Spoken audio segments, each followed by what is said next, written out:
Oh, I got to go back to the top.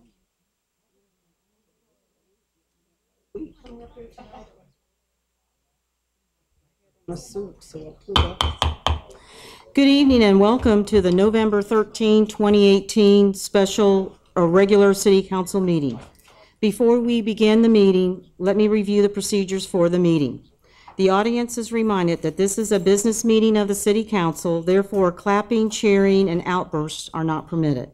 Speakers must complete a request to speak form located at the entrance of the council chamber. Submit your completed form to either the city clerk or the sergeant at arms. When your name has been called, use the microphone at the lectern on the audience's right and state your name and address. If you do not wish to publicly state your street address, you may state only your city or unincorporated Brevard County. Speak to City Council as a body. Do not address the mayor and City Council members individually. Be thankful of the timer at the front of the room and wrap up your comments before your speaking time ends. The following time limits will generally apply. Speaking times may be varied by the mayor with the approval of City Council. Public comments, most agenda items, and the consent agenda up to 3 minutes. Items designated as a public hearing and petitions, remonstrances, and communications up to 5 minutes. An applicant, representative, or person who has legal standing to support or oppose a quasi-judicial matter will be permitted enough time as reasonably determined by the City Council to create a record before the City Council. These matters generally include site plan, plat, zoning of property, conditional use, variance, building-related permit or appeal, abandon and vacate requests, annexation, and other applications of law to specific properties. So thank you for joining us this evening, and we begin with the invocation with Vice Mayor Yvonne Minus. And if you wish to participate in the invocation, please stand. Thank you, Mayor. Dear Father, we thank you for allowing us to see another day that we haven't seen before. We thank you for your darling son, Jesus, who died to save us all. But Father, we ask you that you govern us, govern our minds, govern our city council and staff members and all assembled here.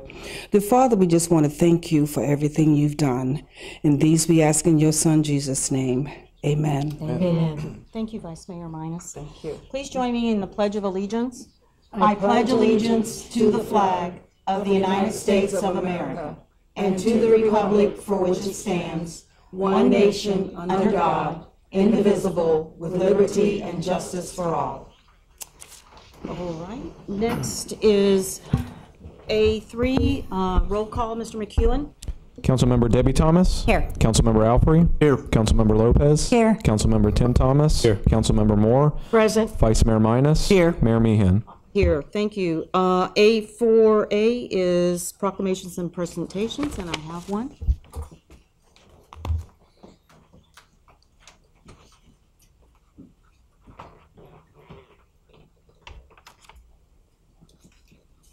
Thank you, Kathy. And you must be Dennis O'Connor. Thank you for being here. And okay, very good. So proclamation, City of Melbourne, Florida, whereas alpha-1 antitrypsin deficiency, alpha-1, is one of the most common and serious hereditary disorders in the world and can result in life-threatening lung disease in adults and liver disease at any age. And whereas alpha-1 has been identified in nearly all populations and ethnic groups, it is estimated that 1 in every 2,500 Americans has alpha-1, and an estimated 19 million people carry a single deficient gene which may be passed on to their children. And whereas alpha-1 is widely undiagnosed and misdiagnosed, and fewer than 10% of those predicted to have alpha-1 have been diagnosed. It takes an average of 5 doctors and 7 years from the time the symptoms appear before proper diagnosis is made, which can be done by using a simple blood test.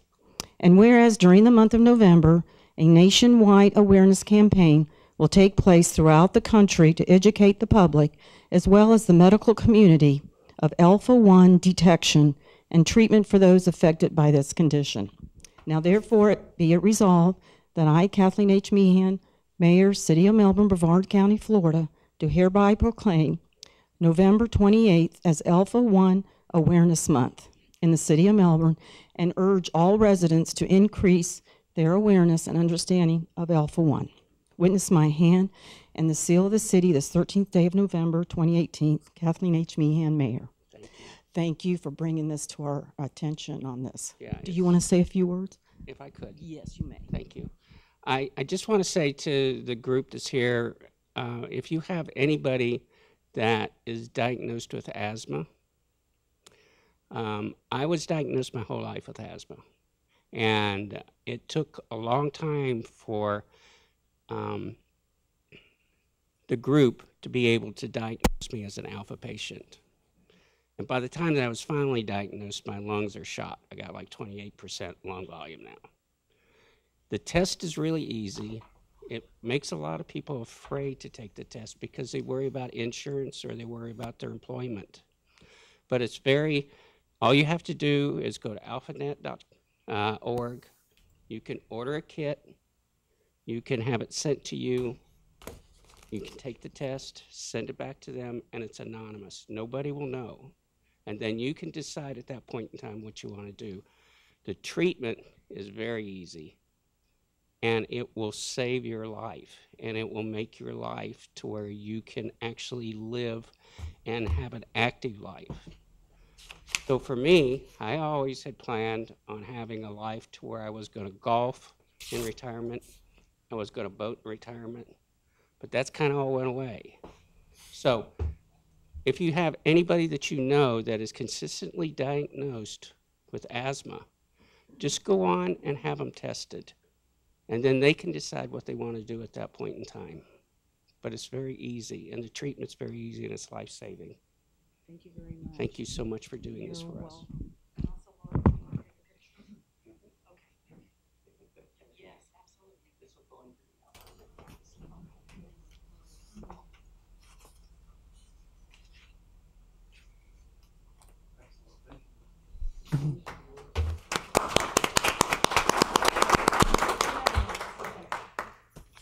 We have a minute. We can have 10 minutes. Thank If you. want 10 minutes, that's fine.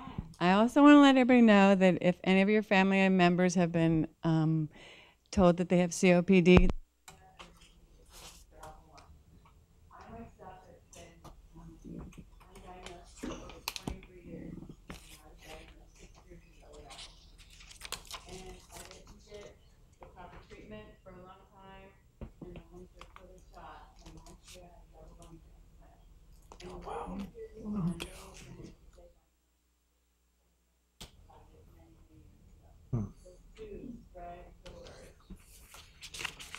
right.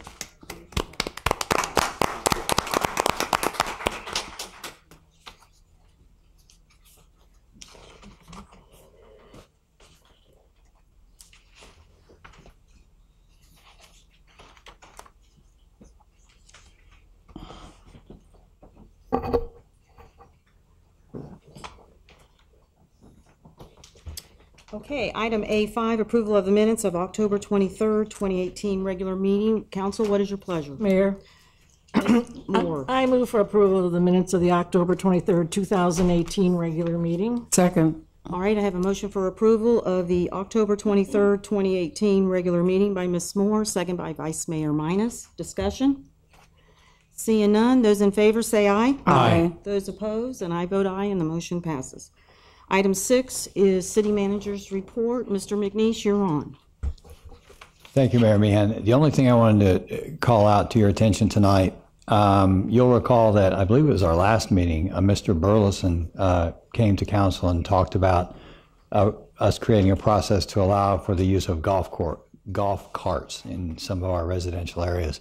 And what I found out after that meeting is that under the auspices of state statutes and given what it allows, our city engineering department already has a process defined and a set of criteria that they would use if someone were to petition them for permission to use golf carts in this way. Now, there's some traffic study required and some signage required if they're approved, and an approval by city council that would come at the recommendation of the engineering department. I didn't put this on the agenda tonight expecting you to have anything to say about it, but I wanted you to have it so you have a chance to read it, digest it, understand what it says, and then if you feel like you feel like we need something a little broader, a little more narrow, more robust, or in some way different, you have the information, you know what the program is as it stands, and we can have more conversation about it if you like. But Mr. Burleson has seen this, and he had a sense that it was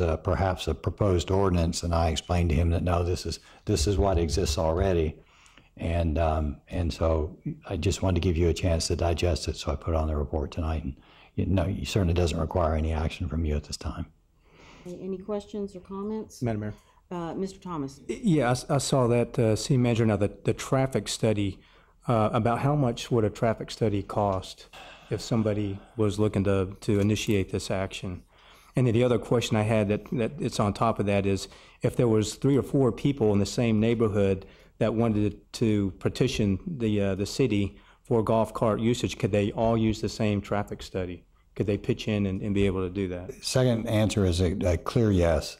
Ms. Lamb tells me today that her estimate is that a single neighborhood traffic study is going to cost somewhere between $8,000 and $10,000. She calls it a safety study. Whoa. And so there's a pretty significant barrier there. Jenny is here if you have questions about that. I didn't mean to. We need to talk about that. Yeah, I do too. I really, either we do a workshop on this and get more input from other cities, like Port St. Lucie is discussing that same very issue down in Port St. Lucie. But I like the county ordinance. I mean, I just feel it should be simple and not complicated. So I really like to do a workshop. If I could give you a little background on the law, I think it might be helpful because it might explain where we are. Mayor, do you mind if I go indulge? ahead, Ms. Allison. Okay, under the state law, there are 2 different classifications. One is for golf carts, and by definition, a golf cart goes less than 20 miles per hour. There's also such a thing as a low-speed vehicle. That goes between 20 and I think it's 25 miles per hour. Low-speed vehicles, sometimes they look like a golf cart that just is souped up a little bit, right? So they have lights, they're licensed, they're registered, they're regulated by the state. They're a type of vehicle that are allowed on our roads right now all over the city. That's already allowed, okay? So the city has the authority to prohibit low-speed vehicles if we did a traffic study that said it wouldn't be safe. But those are already allowed. And that's a lot of times when you see the golf carts out there, that's what they actually are. They're low-speed vehicles. They can go faster than 20 miles per hour. A golf cart, by definition, goes less than 20 miles per hour. Those are required by state statute. They are not allowed on the roads unless we can certify to the safety of the streets and the traffic in that area. So that does require some idea of a safety study, and that's what Ms. Lamb had shopped to find out how much something like that would cost. I know that one of the citizens had brought the Brevard County Ordinance as an example, and that's an excellent example because what Brevard County Ordinance does is they appear to have done some kind of county-wide study, right? And then they identified which neighborhoods met that safety standard. But they identify the specific neighborhood. They don't say it's available all over Brevard County. They did the safety study to support the idea it's allowed in this neighborhood. So you really have kind of 2 choices under state law. You can prohibit or you can allow. Low-speed vehicles are already allowed unless you prohibit. Golf carts are banned unless you allow, right? Right. So one alternative is that if they have their golf cart modified so that it can actually go between 20 and 25 miles per hour, they can already go on the road. You don't need to pass anything. They just have to make sure that they bring it to the state and get it registered, they get it safety checked at the state, all the things that the state does, but it doesn't require the city to do anything. Question? Yeah, Ms. Moore. But they have to get a license. They have to have a driver's license in order to drive a low-speed vehicle. But does the vehicle itself have to be licensed? Yes. Okay. So in order to do that, to get it licensed, then they have to have proof of insurance. Yes. Okay. So it's just like if you brought a car in. I would imagine there's different standards that the DMV reviews, but that's the concept. Okay. You know, things like they have to have tail lights, they have to have headlights, they have to, you know, all those things. Okay. Okay. Any other comments? Yeah, so Yeah, where, Mr. Thomas. where would they do that inspection out of the golf cart or the low speed? Who does that inspection? That would The be DMV. The DMV would do that. The same place you would go to get your car tagged, licensed, Okay. registered. Same thing. I have a couple more Yeah. questions. Also, City Manager, this is for you. I guess back in August, we had a discussion about the murals and changing the guidelines and some other things that we discussed.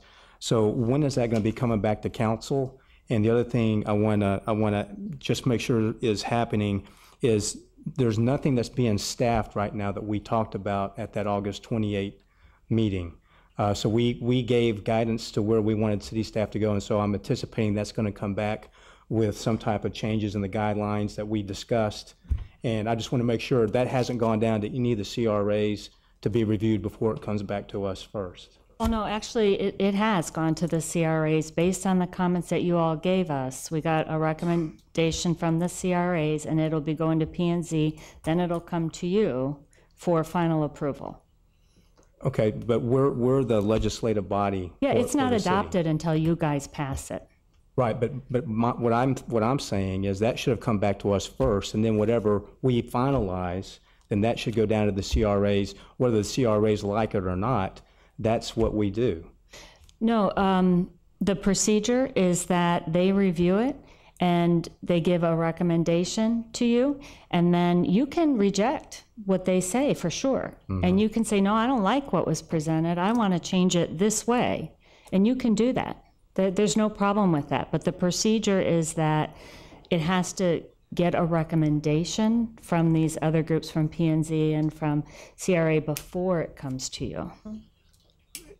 I got it. And again, we've had no problems with the Melbourne CRA as far as the murals go, but we have had problems with the O'Galley CRA with the murals. Well, they already had those meetings, and I can give you a little peek into the future, but both of them recommended, I believe, the guidelines that we put together, and it'll come to you before it's actually effective. Okay. Okay, good. And so when do we anticipate that? I believe it goes to the next P&Z meeting, and then after the P&Z meeting, we'll bring it to you for first reading. Okay, so probably January timeframe. It's going to the December 6th Planning and Zoning Board meeting, and then that would put us on the first, January 8th, I believe January. it is, City Council meeting. Okay, cool. Thank you. The other last thing I have for you. I Yes, sir. can add one thing to that, Councilman. The way you want to look at it is once you've acted, none of your advisory boards have a chance to review or change it. You're the last word, Right. so you don't have to agree with it. And I just want to make sure. Yes, sir. The last thing I have is, and again, I'm asking the same question to Mr. Donovan when I go to the airport authority board meetings. The cost allocation plan, where are we at on getting that done? I know that you sent a draft out. There was concerns. I guess the cost allocation plan had addressed general services, but they still had issues with risk management, IT services, police and fire, and workers' comp as far as the accountability of those charges. So where are we at on resolving that?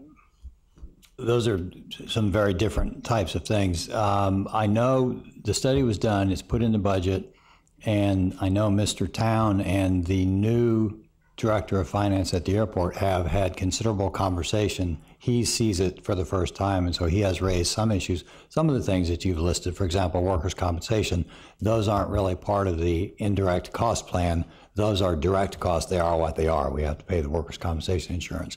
So some of those things are in there, but as they're working on coming to agreement on all those things, I think there's a lot of information being exchanged. Jeff, is there anything you want to add to that?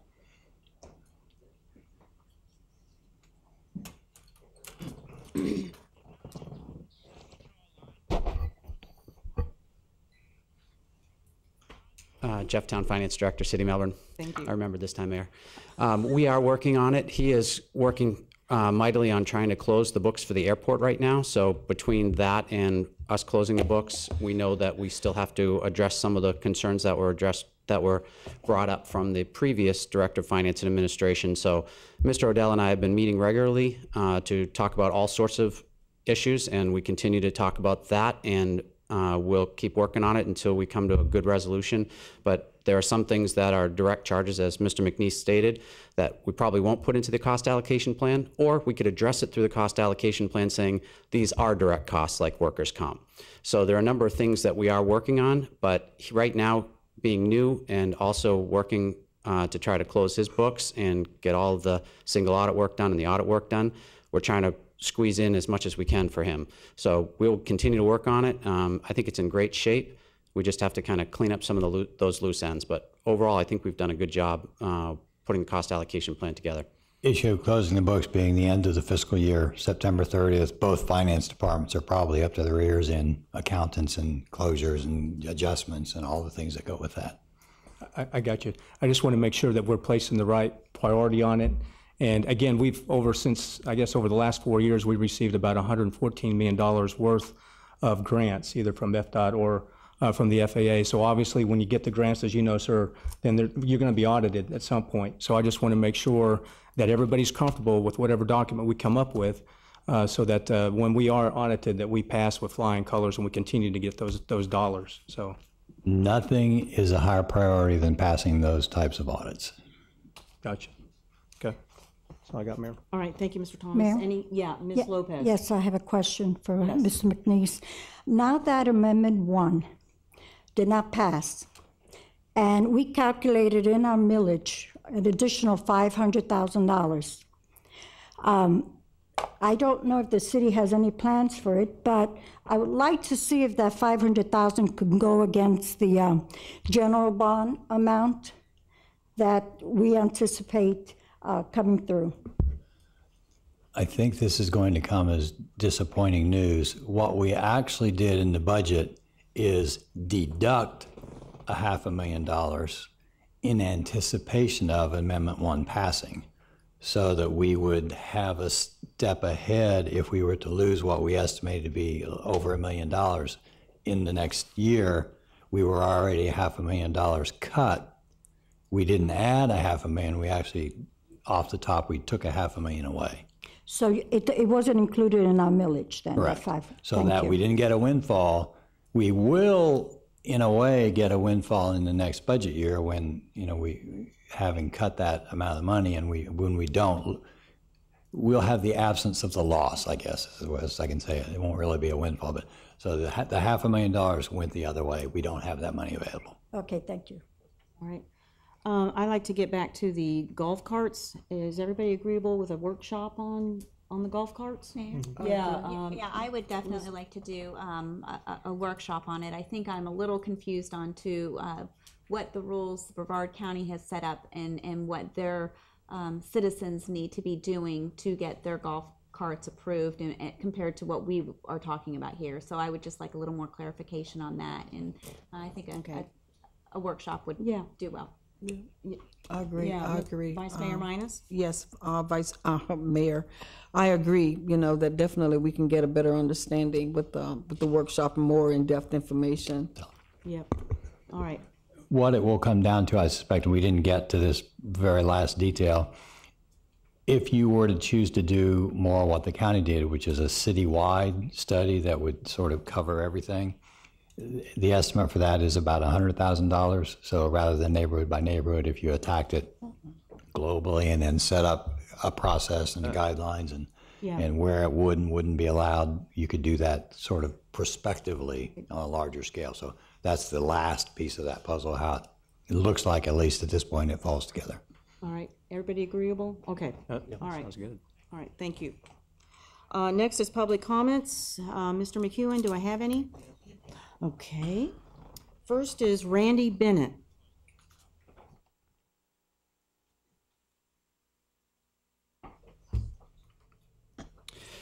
Good evening, council members. Randy Bennett, Melbourne, Florida. I was here a little over a year ago, and I want to say thank you. I'm the owner of Hurricane Creek Saloon in downtown Melbourne. It's been a very positive year in the business community, and hopefully we've been a bright spot on downtown. So we appreciate everybody's support, and I want to let you know that I'm also in the process right now of looking at opening a second location downtown in a different theme. So just letting you know that we're happy to be part of the Melbourne downtown business community and look forward to growing in the future. The reason I'm here tonight is, and I don't know if I'm speaking in public comments is the right section for the council meeting, but the reason I'm here tonight is to ask for a 1-hour time waiver for a current consistent or a current city code that you have. I sent, of course, an email to each one of you, but I'll go ahead and read the email again in case if you didn't have a chance to look at that. Basically, what I'm here for tonight is to ask for an approximate 1-hour time waiver on a city current code for New Year's Eve, which is which is this year on Monday, December 31st.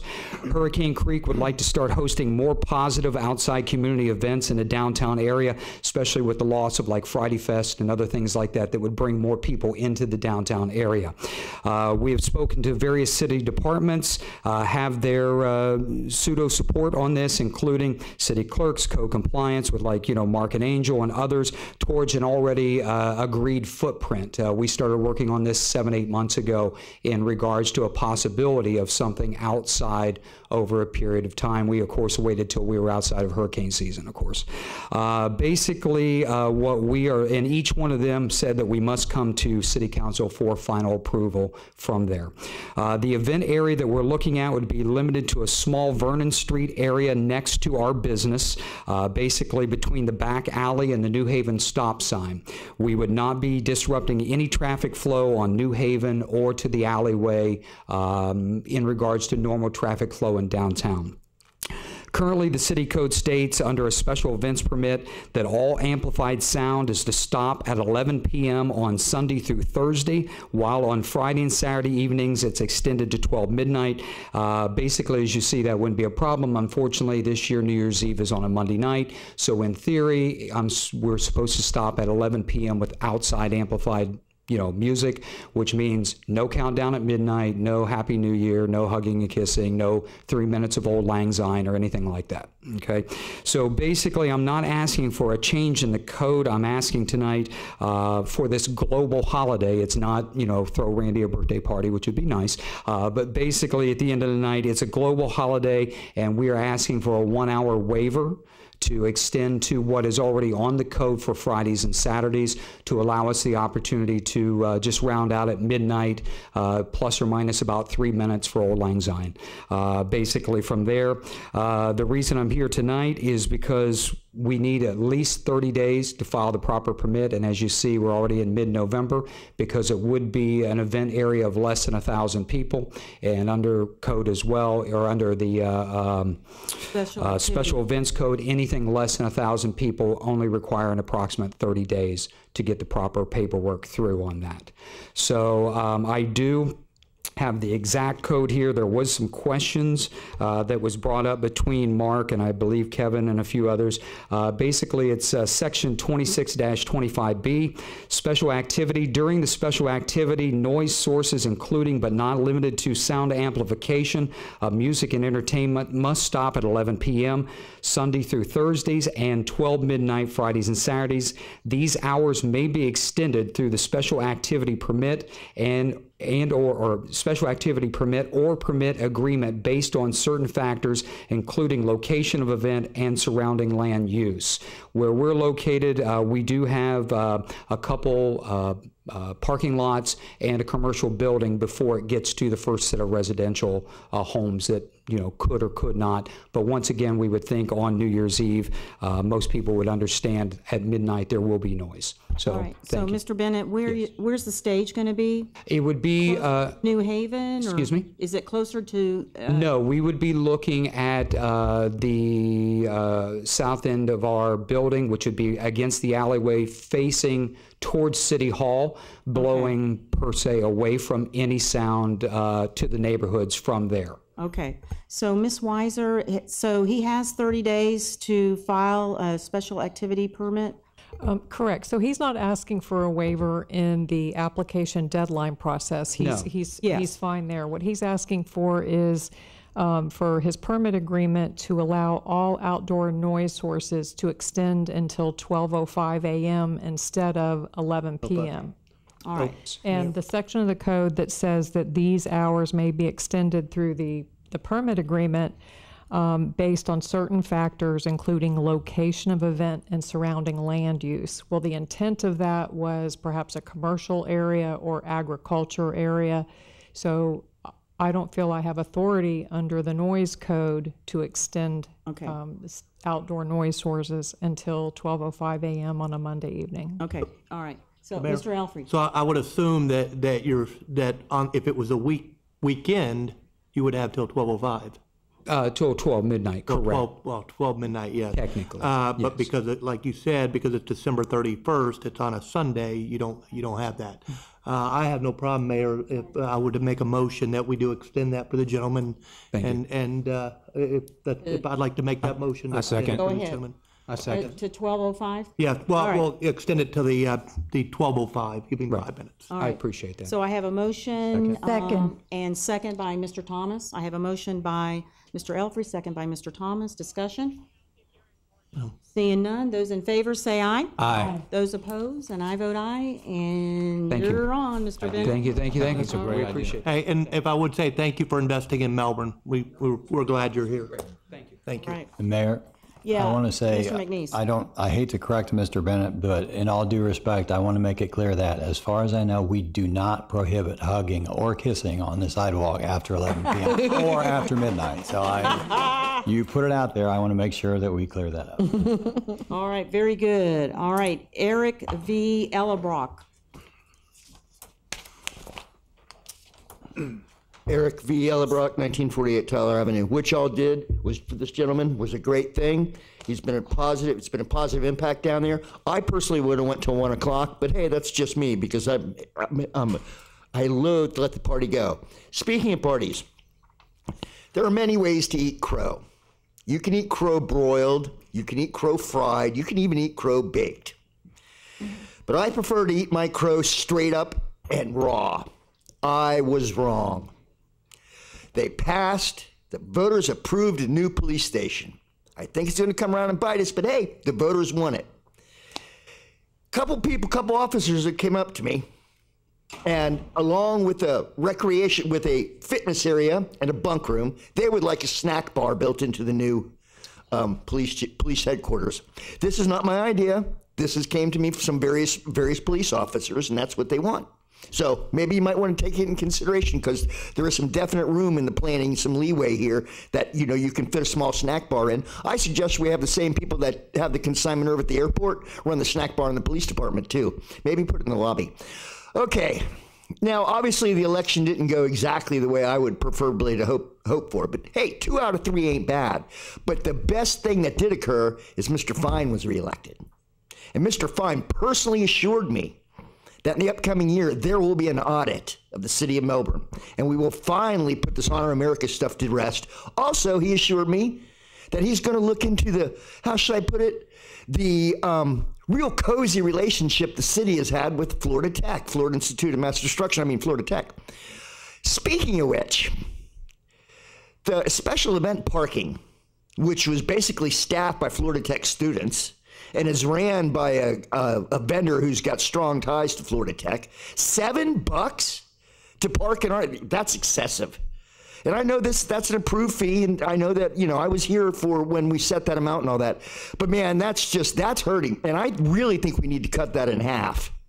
Okay, we need to bring that to less than $5. Okay, and what's the idea of using FIT students when right down the street we got a whole bunch of people who could really use the temporary work? Okay, all they have to do is show up at the Daily Bread, and we can get some people there who'll be more than willing to stand out there and that sort of stuff. But I just think, and I look forward to the new face that's going to happen with the city council. I truly, truly do. But I also think that It's not going to change a lot as far as the state goes, but the voters have spoken. So we have to live with that. I look forward to the next couple city council meetings that I'm sure are going to be proved very eventful. Thank you. All right, Mr. Albrecht, the audit is for the community redevelopment audit, which we welcome that. Mr. Fine told me other things. Okay. All right, that will end the public comments. Let's go into unfinished business. Item B8, ordinance number 2018-48, Kingdom of Comics. Miss Allison Dolly. Yes, an ordinance of the City of Melbourne, Brevard County, Florida, amending the official zoning map as it relates to the general zoning ordinance number 2005-120 by granting a conditional use to allow the consumption of alcohol, beer, and wine on the premises as an accessory to a retail use, comic book store, in a 3,200 plus or minus square foot portion of an overall 2.95 plus or minus acre partially developed site zone C2. Commercial General, located on the southwest corner of Babcock Street and Cinnamon Cove Drive, 4320 South Babcock Street, Suites 103 and 104, providing for conditions of approval, providing that the conditional use granted herein may be revoked by City Council if the conditions of approval are not met, providing that the property shall be designated on the official zoning map by the symbol CC2, providing an effective date, and providing an adoption schedule. Thank you, Ms. Dolly. This is under community development. Ms. Cindy Dittmer. Oh, yes, staff doesn't have anything further to add on second reading. All right, thank you, Ms. Dittmer. Any questions for Ms. Dittmer? All right, seeing none. This is quasi-judicial. Do I have any sign-up sheets? And yes, I do. Or, excuse me, any disclosures? No. All right, seeing none. This is a public hearing. And I have one sign-up sheet, Eric V. Ellebrock.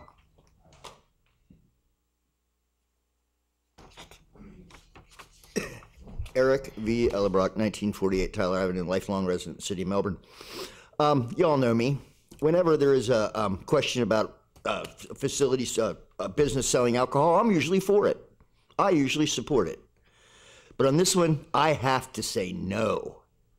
And I'll tell you why. A comic book store that sells beer and alcohol, can they positively guarantee me that nobody's going to come in this store under the age of 21? Are you sure that's a smart business plan? But hey, I am very nervous about this. I do not like this. And it's for the very simple reason that, and I would like to see some studies about age demographics, who frequents this business the most. People under the age of 18, people under the age of 21, between the age of 18. I think we need to really go into, ask the business owners to, show us and guarantee us that underage people will not be allowed into this establishment past the door. If there's going to be alcohol, because look, anything I know, and I came up when the drinking age was 18, and if you get somebody who's 18 to 19 or something like that, and there's a chance that they can swizzle in and get some booze, they're going to, if they want to. But this makes it more likely. Okay, and I just don't like the potential here, especially in the area, which is located near several boarding schools and some other stuff. The potential here is not good. And again, y'all know my history. And I'm pro alcohol. Gosh knows I'm pro THC too. But this is just pushing it, man. You can't get much more liberal than me. But and I've been to the Comic-Con conventions and all these, and when you go to these big was over the last one over in Orlando, and there, specifically on the floor, there wasn't anybody vending alcohol. You had to go outside to the bars, and there was a lot of attendees in costume that were in the bars and all that. But this is different, man. I have a negative. I just got, again, this is going to come back and bite us. Thank you. Mr. Ellebrock, you missed the first reading, and the owners came up to assure us that that's not what their business plan is all about. Okay. Can you go back to don't yell, in the audience. Okay. He spoke his piece. I spoke my piece. Y'all make your decision. But remember, I'll be around if it comes back to bite you and remind you your decision. Okay. Thank you. All right, I'll close the public hearing, bring it back to council. What is your pleasure? Mayor. Vice Mayor Minus. I move for approval of ordinance number 2018-48, based upon the findings and conditions contained in the Planning and Zoning Board memorandum. Second. I have a motion for approval of ordinance number 2018-48 by Vice Mayor Minus, second by Ms. Moore. Discussion? Seeing none, this is second reading. It's going to require a roll call vote. Councilmember Debbie Thomas. Aye. Councilmember Alfrey. Aye. Councilmember Lopez. Aye. Councilmember Tim Thomas. Aye. Councilmember Moore. Aye. Vice Mayor Minus. Aye. Mayor Meehan. I vote aye, and the motion passes. Congratulations. All right, item C, new business. Item number 9 is task order BMEG 220 to the continuing contract for engineering services with Busson Mayer Engineering Group for professional engineering services associated with the resurfacing and restoration of the roadways located within Bow Gardens Section K1 and K2 subdivision located east of Croton Road, north of North Ford Circle, and south of Sarno Road. And this is engineering, Ms. Jenny Lamb. Jenny Lamb, City Engineer. As you described, this is for a subdivision, the Bow Gardens Section K1 and K2 subdivision that's east of Croton and south of Sarno Road and north of Ford Circle. Part of our pavement management plan, we identified the roadways that were in need of resurfacing, reconstruction, and as you know, we've been working on that. We are now getting into some roadways that we cannot just do either milling and resurfacing or reconstruction on. We need to be looking at what is the underlying problem. This is one of those neighborhoods. Several of the streets showed up on the paving list as failing, but we need to fix the underlying drainage issues before we do anything on top of the road. Otherwise, we'll be in the same situation and it won't last as long as it is supposed to last. So normally we don't have engineering services associated with our resurfacing. In this case, because we're doing a full evaluation of the drainage system, we're looking on what improvements can be made. We're doing additional geotechnical services. We need a Busson Mayer task order to help perform those services. So staff recommends approval of task order number BMEG 220 to Busson Mayer Engineering Group in the amount of $89,650. All right, thank you, Ms. Lamb. Any questions for Ms. Lamb? Yes. Mr. Alfred. Oh, you know I'd be asking on this one, I'm sure, right? I noticed on being in Bow Gardens in my district, I noticed we've been having issues with the smathers. I'm sure you've been out there with the pipes separating and such. Are we going to, I see this doesn't encompass that, is that correct? This does not encompass that area, but we have, we had in the budget book this past year, we're starting to tackle neighborhoods where we have these drainage type issues. And so we see that that's sort of where the resurfacing program is going, is looking at the drainage issues first and then doing the roadway. So that is, I think, one of the neighborhoods that's next in the list to work on. Okay. The Smathers area. Yeah, because I see a couple of these, and of course they all need it, but some of those on the Smathers and stuff, they're in really bad shape. I know we've come out and cut areas out, and we've kind of patched it and stuff, but I would like to be able to get those roads on that list as soon as possible. Okay. But thank you so much. All right, any other questions or comments? All right, seeing none, council, what is your pleasure? Mayor. Ms. Thomas. Move for approval of task order number BMEG 220 to Busson Mayer Engineering Group of Merritt Island, Florida for the Bow Garden K1, K2 resurfacing and restoration project number 64619 in the amount of $89,650. Second. I have a motion for approval of item number 9 as stated in council's package by Ms. Thomas, second by Mr. Elfrey. Discussion? Seeing none, those in favor say aye. Aye. Those opposed, and I vote aye, and the motion passes. Item number 10 is agreements and budget resolution relating to repairs to the coding system of DB Lee Water Reclamation Facility with all the costs to be paid by Surety Bond Company associated with the DB Lee Water Reclamation Facility expansion and energy efficient improvements. Project number 33713. This is under Public Works and Utilities, and Mr. Ralph Rigelsberger, welcome. Thank you, Mayor. This is a request for approvals of a tender agreement with the Surety Bond Company, Arch Insurance Company, and a purchase agreement for services with CAT that's spelled K-A-T, Construction and Materials Incorporated, and a budget resolution to cover the project budget adjustment, all for the provision of the coding system repairs on the DB Lee Expansion and Energy Efficient Improvement Project. As a way of background, on February 24th, 2015, City Council approved and awarded a construction project to Brandis Design Build in the amount of $5,315,542.50 for the DB Lee project. Prior to the final completion of the work, the contractor defaulted on the construction contract. Subsequently, the surety bond company, Arch Insurance Company, achieved the final completion of the contract on December 29th, 2017, almost a full year after the approved contract completion date. After the completion of the project, it was found that the coding system supplied on both new and existing structures under the original contract had failed in several areas. The surety bond company advised of the coding system failures and was requested to perform the required repairs.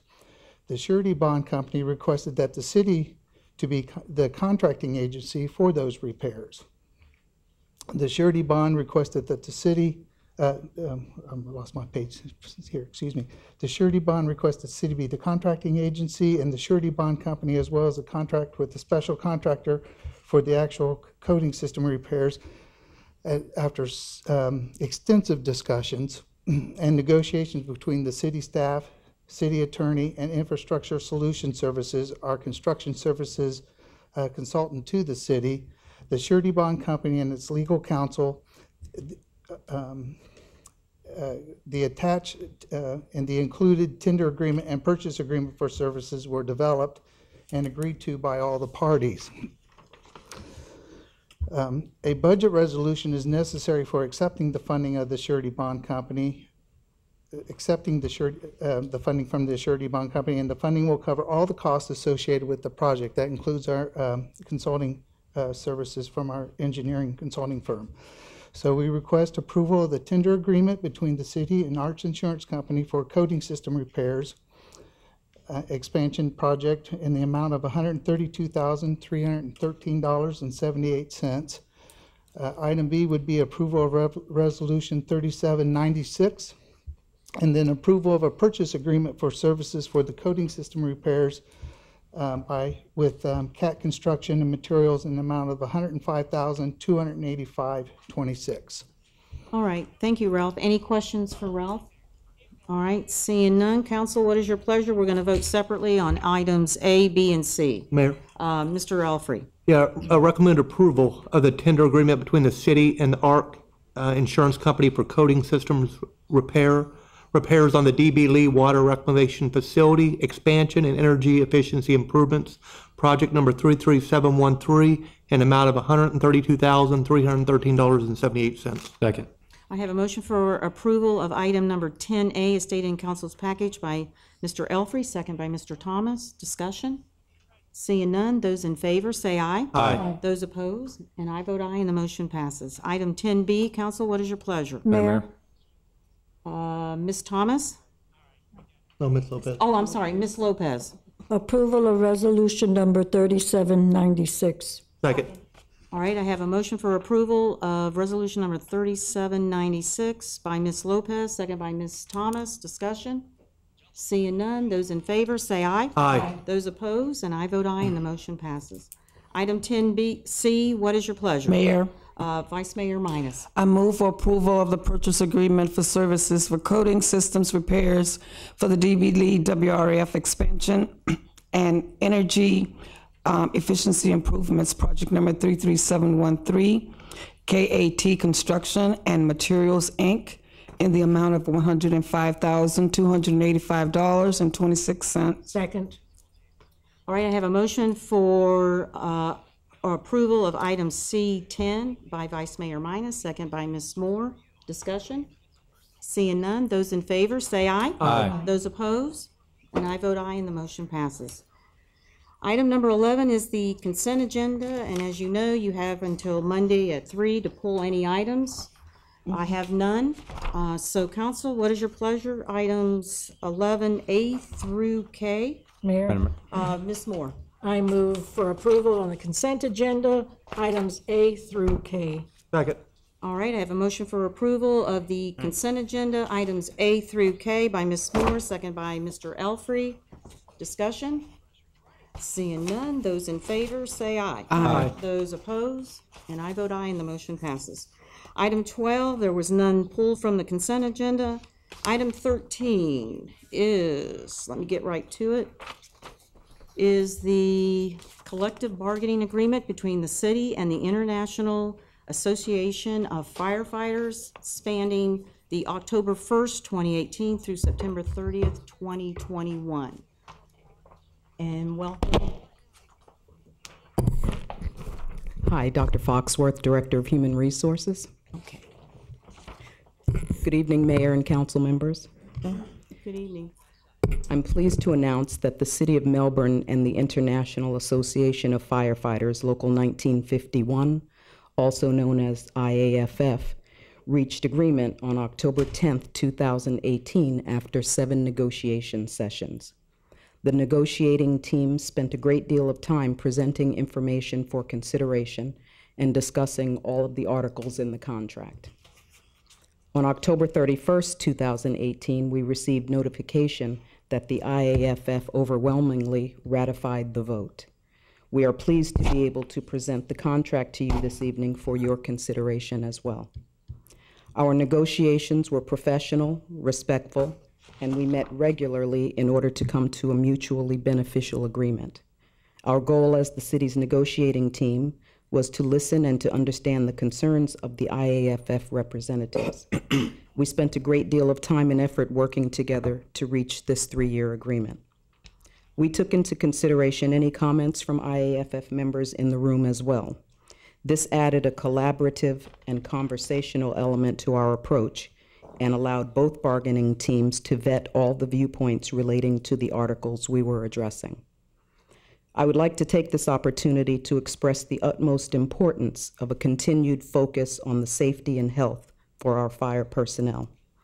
Our discussions led to an understanding on issues that were important to the IAFF, such as regular HVAC maintenance, sealing doors and creating solid barriers between the living quarters and the apparatus bays, and working towards having bunker gear storage areas as well. Both sides agreed that it was imperative to improve the solo paramedic incentive pay schedule.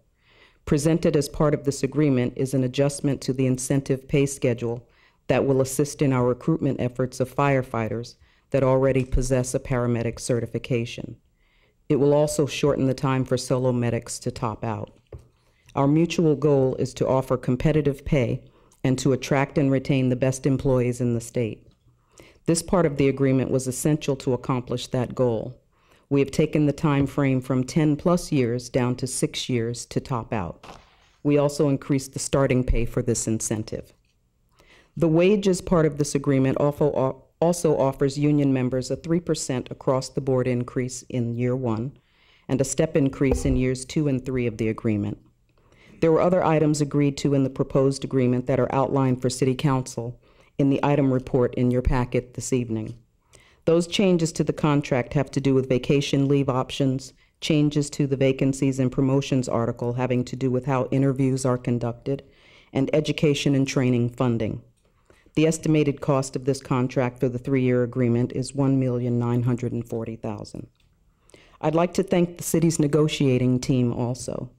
The team consisted of the fire chief, Chuck Bogle, the finance director, Jeffrey Town, and the human resources manager, Carol Burns. Their insight, historical knowledge, individual expertise, organizational skills, and willingness to listen to issues were all fundamental to the success of these negotiations. On behalf of the City of Melbourne's negotiating team, we are pleased to have sat across the table from the IAFF representatives and reached a 3-year agreement. We recommend to the City Council that you approve the 3-year contract for the period of October 1, 2018 through September 30th, 2021, and authorize the city manager to execute the contract as presented. It's my understanding that Ryan Young, the president of IAFF, would also like to add some comments this evening. Thank you, Ms. Foxworth. Do you have any questions while Ms. Foxworth is up here? All right, seeing none, thank you. Ryan Young?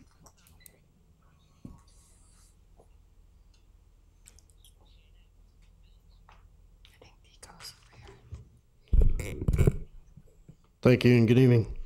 I'm Ryan Young. I'm the president of Melbourne Professional Firefighters Local 1951. I would like to extend my appreciation to the council for allowing me to speak tonight. As you may be aware, the two previous contracts were extremely contentious between the city and the IFF, both resulting in impasse. Impasse was not then, and it is never our first choice when it comes to negotiations. We feel there's always room for compromises, working together to achieve mutual beneficial goals. I was not directly involved in the 2012 to 2015 or the 2015 to 2018 contract, but I was an observer in the room for the 2015-2018. Going back to talking about the 2015 to 2018 contract, I sat in the room, I listened to our negotiation team try to negotiate a fair and equitable contract for our members, your employees. That was not unreasonable. I was astounded at the lack of professional courtesy, the unwillingness of the city's negotiating team to bargain in good faith at the table, and the overall atmosphere that was present during those meetings. With this current contract, the 2018 to 2021, it was my first as a president as well as the lead negotiator. Going to the meeting where we laid ground rules, I was somewhat apprehensive of what to expect, considering what I witnessed from the 2015 to 2018 CBA process. To my surprise, after the first meeting, which we laid the ground rules at, I became more optimistic due to the attitudes, the professionalism, and the respect that the city negotiating team exhibited toward the IAFF negotiating team.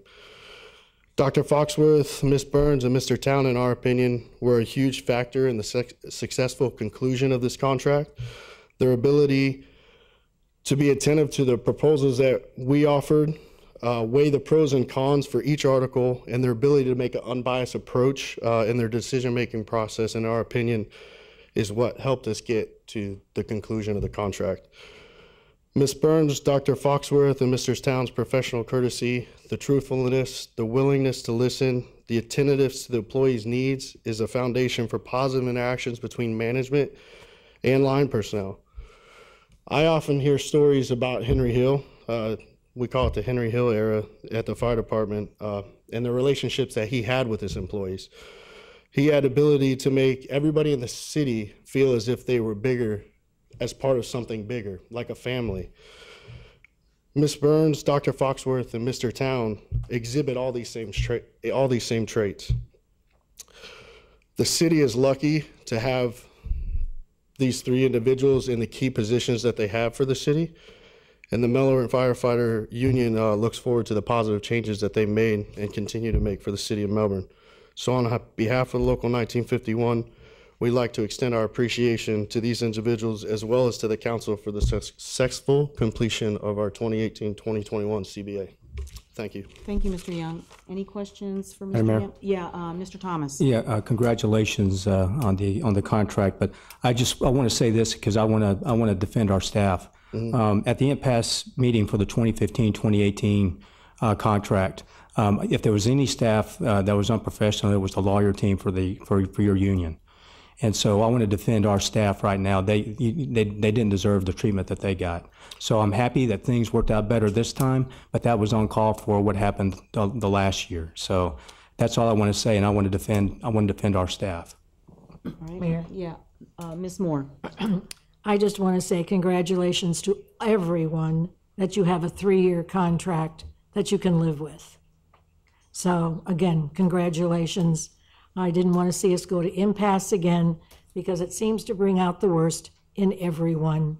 So this was positive. So thank you guys and our staff. Yeah. All right, Mr. Alfrey? Yeah, I just want to say for the firefighters with watching what's going on out in California and such, just be safe out there. I mean, it's tough out there, and I appreciate, and I know the council appreciate everything that you do and keeping us safe and working hard. But I really want to express my gratitude and say thank you. All right. Mayor? All right, Ms. Thomas and then Vice Mayor. I would like to take the opportunity to thank Mr. Young. I thank you very much for coming forward and giving your little bit of history and still being able to come and work with city staff as well as you have. And I want to thank city staff for going in and doing the best job that they could do to make sure we come up with this 3-year contract. It's been a while since we've been here, and I'm very happy to see that there is no impasse. And I know we had some problems in the future. You know, some people, one side blames the other side. It doesn't matter anymore. We're in a better spot, and we need to keep moving forward. And I think that's what we're doing, and I'm very impressed with how all of you handled it. Thank you very much. All right, Vice Mayor Minus. Okay, I just want to congratulate both sides also. Yes, we do have the best staff in the whole wide world. I would say with Dr.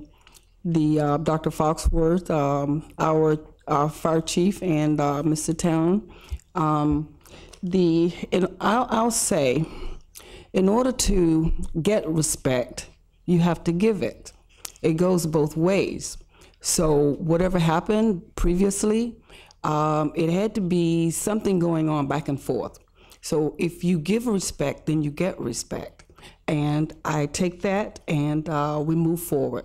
I'm looking forward to approving this item so that we can go forth. Thank you, Council. Ms. Lopez, did you? Yes, I want to agree with Council Member Minus on everything she said, but I do want to say congratulations. I'm glad it's a 3-year contract. I know the city doesn't want to go through this again. And yes, we do have a great staff, and we know it. Thank you. Thank you again, Mr. Young and staff. So he did a great job. So, and I'm glad it's not an impasse here at the dais. So, hallelujah. Thank you. All right. Thanks. Anyone else? All right. So, Council, what is your pleasure? Mayor. Vice Mayor Minus. I move for approval of the proposed IAFF contract for the period of October 1st, 2018 through September 30th, 2021, and authorization for the city manager to execute the contract. Second. All right. All right. So I have a motion for approval of item number 13, as stated in council's package by Vice Mayor Minus, second by Ms. Thomas. Discussion?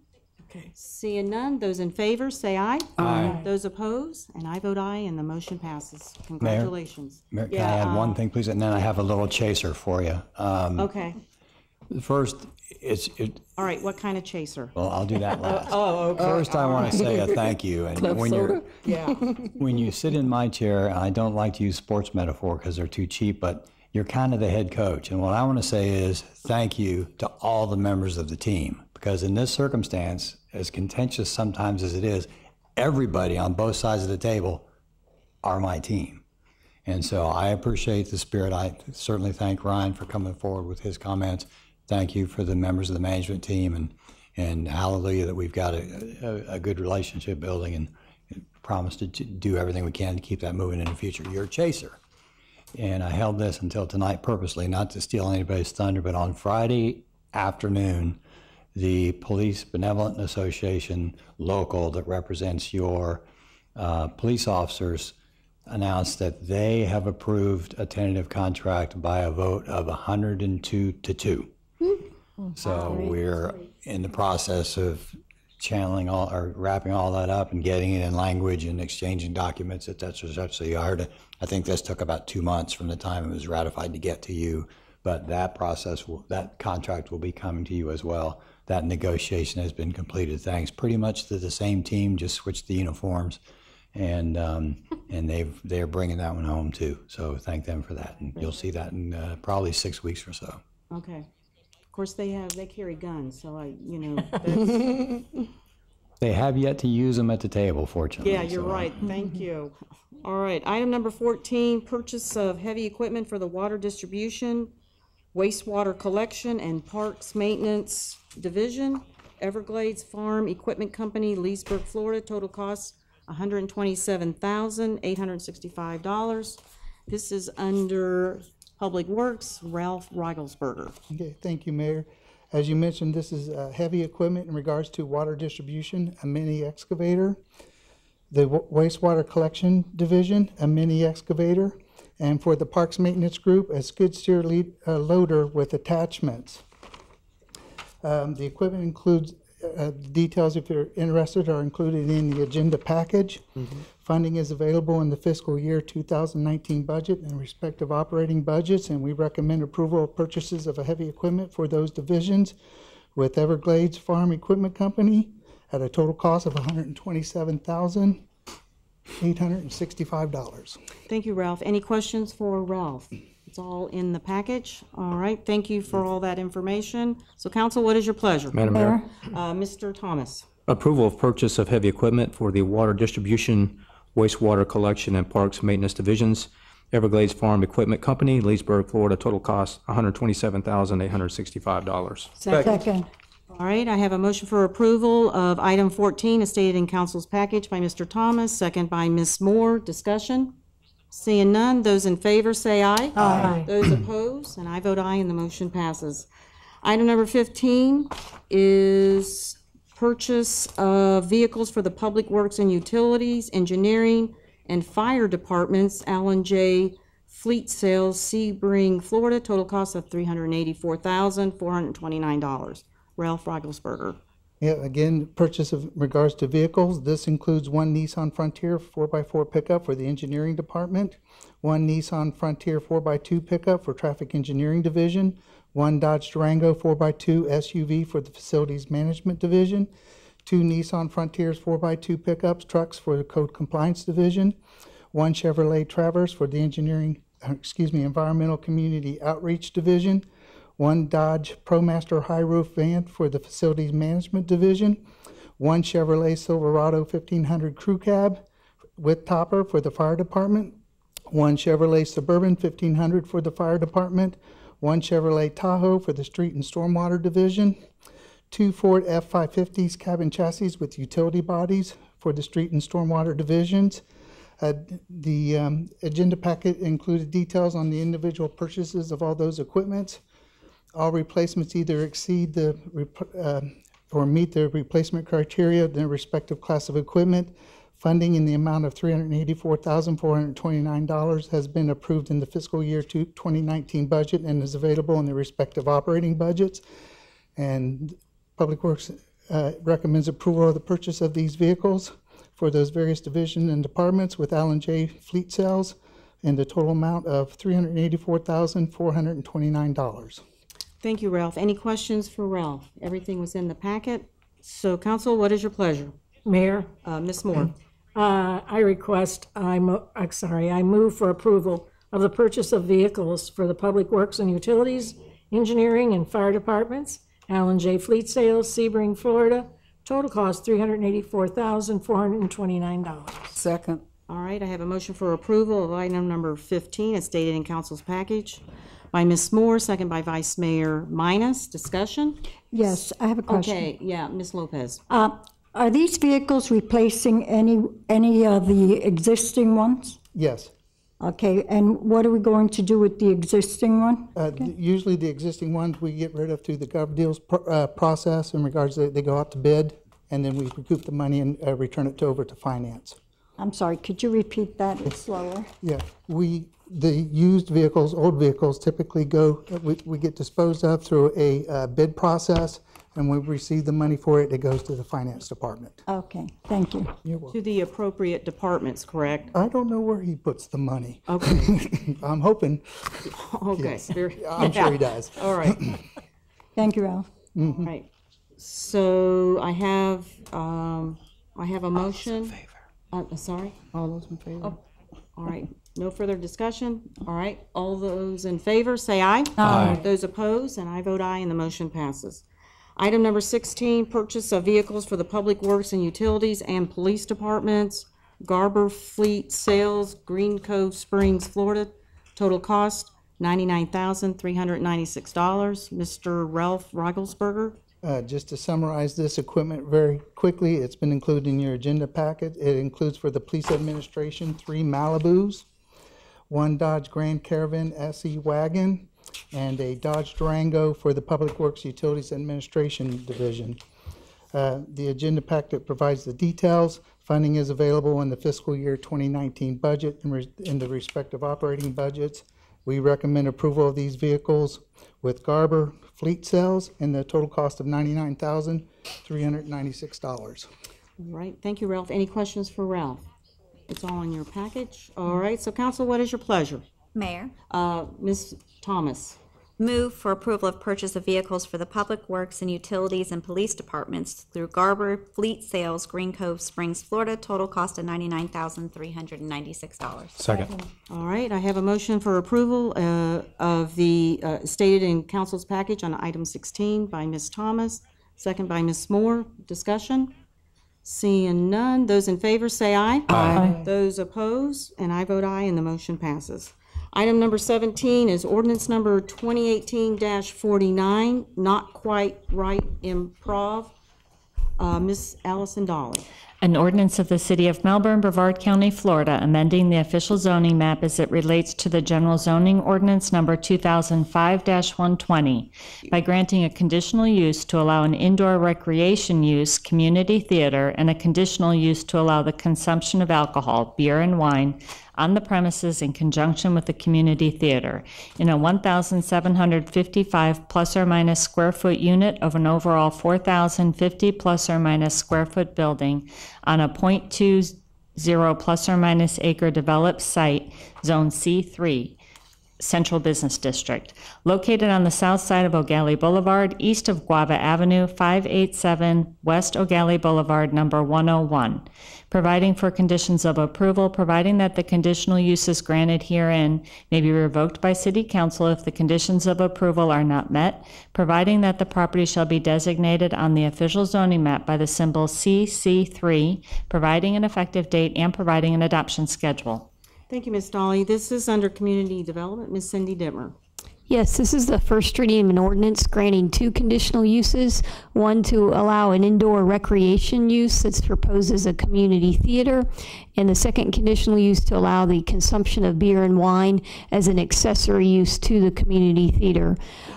This will be located in a 1,755 square foot unit on a .2 acre parcel that's currently zoned C3.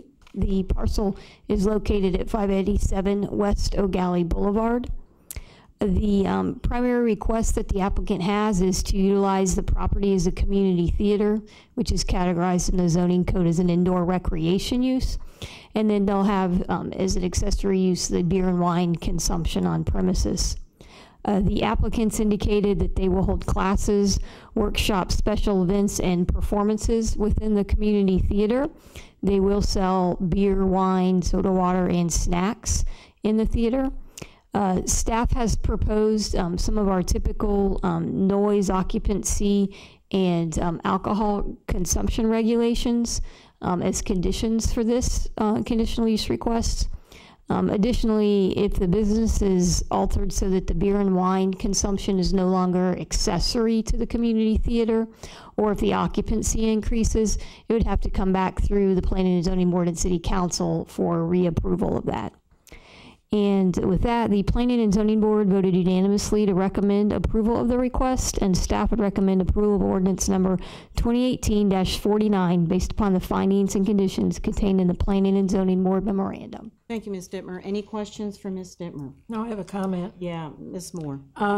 This is in a building that Derek Gore had his art studio in, at that building, and they've been doing improv theater there on and off. It's highly, highly successful. There have been no issues with the crowds that have been there. There's been adequate parking for them down the street. I just need to support this because it has been really a nice crowd that comes down to this. So I'm looking forward to this happening. Oh, very good. Any other comments? Or okay, so this is quasi-judicial. Any disclosures? No. Seeing none, this is a public hearing. I have one sign-up sheet. Eric V. Ellebrock. Is the owner? The alcohol use, Eric V. Ellebrock, 1948 Tyler Avenue. The alcohol use issue there is secondary to the community theater because, and that's what I'm speaking about. We need this community theater down there. These people are cutting edge. They're not like the people that play over there at the Henniger Center or the Melbourne Civic Theater there. These people are actually funny and controversial and cutting edge, okay? And I've attended several events down there that are, how should I put it, are very, lack of a better term, very forward. Okay, this is needed. Okay, now the alcohol. I mean, if you look at the building and all that, they're not going to have a major bar or anything of that nature. It's just going to be basically they're going to be selling bottled beer and wine and that sort of stuff, and maybe some snacky poos, you know. But again, the use of this building and with the Derek Gore Theater, they've already had stuff in there. I don't see them stapling in rows of seats or anything like that. I don't see a lot of, because you're going to need the space, and the productions I've attended down there are really, you know, crowd interactive. I mean, they get out, they get in with the crowd. It kind of morphs. It's not like the traditional theater setup, that's for sure. I really wish they could get into the old theater building that's two buildings down, the old furniture store. That was our original theater, and that would make an awesome community theater, but that's not going to happen. But again, I support this not because of the alcohol, but because of the need for this type of cutting-edge entertainment that nobody else in the city of Melbourne offers. Thank you. All right, thank you, Mr. Hallebrock. I will close the public hearing, bring it back to council. What is your pleasure? Mayor. Ms. Moore. Since this is in my district, and I highly approve it, I move for approval of ordinance number 2018-49, based upon the findings and conditions contained in the Planning and Zoning Board memorandum. Second. Okay, I have a motion for approval and by Ms. Moore, and I believe it was Mr. Thomas that second. Discussion? Seeing none, those in favor say aye. Aye. Those opposed, and I vote aye, and the motion passes. All right, item number 18, ordinance number 2018-50, ordinance number 2018-51, and ordinance number 2018-52. Ms. Allison Dolly, we will read all of the ordinances and we'll vote separately. All right, settle in, folks. Okay. So ordinance number 2018-50, an ordinance of the City of Melbourne, Brevard County, Florida, providing for the annexation of 1.01 plus or minus acres of property located on the north side of Mustang Road, west of Pinto Lane and east of Harlock Road, 4566 Mustang Road, providing for the extension of the corporate limits and boundaries thereof, providing an effective date, and providing an adoption schedule. Ordinance number 2018-51, an ordinance of the City of Melbourne, Brevard County, Florida, relating to comprehensive planning, making findings, amending Appendix D, Chapter 4, Section 4.04 of the City Code, amending the future land use map of the comprehensive plan by establishing an estate residential future land use classification on 1.01 plus or minus acres of property located on the north side of Mustang Road, west of Pinto Lane and east of Harlock Road, 4566 Mustang Road, providing an effective date and providing an adoption schedule. Ordinance number 2018-52, an ordinance of the City of Melbourne, Brevard County, Florida, amending the official zoning map as it relates to the general zoning ordinance number 2005-120 by establishing an REU, Rural Estate Use Zoning District, on 1.01 plus or minus acres of property located on the north side of Mustang Road, west of Pinto Lane and east of Harlock Road, 4566 Mustang Road, providing an effective date and providing an adoption schedule. Thank you, Ms. Dolly. This is Community Development. Ms. Cindy Dittmer. Yes, so this item and the next two items after this are very much similar. Annexation, establishment of the same future land use, and establishment of zoning. So sorry if they become a little repetitive. So this is the first reading of ordinances providing for the annexation, the establishment of the state residential future land use and REU zoning on a 1.01 acre property. The property is located on the north side of Mustang Road, west of Pinto Lane and east of Harlock Road. The property owner has requested to be annexed into the City of Melbourne to receive city services and has submitted a voluntary annexation petition. The current future land use within the county is Res 4, which allows up to 4 units per acre, and the current zoning is RR1. It's a rural residential zoning within the county. The proposed estate residential future land use will permit 3 units per acre, and the proposed REU zoning allows for lot sizes also of a 1 acre size. These are both very similar to the county zoning designations that the properties currently have, and it's also very similar to the surrounding zoning in the area that's currently already there. Upon annexation, this property will be located in Council District 6. The Planning and Zoning Board did vote unanimously to recommend approval of these requests, and staff would recommend approval of ordinance number 2018-50, ordinance number 2018-51, and ordinance number 2018-52, all based upon the findings contained in the Planning and Zoning Board memorandum. Thank you, Ms. Dittmer. Any questions for Ms. Dittmer? Mr. Elfrey. Yes, this is actually for Cindy. Real quick, do you know if we have any outstanding pre-annexation agreements for the areas out there? We definitely have outstanding pre-annexation agreements. It would be a matter if any of them are contiguous to the city. I don't believe there are any right in this area. Okay. But we did act on a number of our pre-annexation agreements about 3 or 4 years ago. So I'm not sure. There may be some that have shown up since then that have become contiguous. Yeah, because I remember a few years ago there was some pre-annexation agreements that were being executed. By I guess my question too, and I guess this group just came and said let's go ahead and get for the water. So.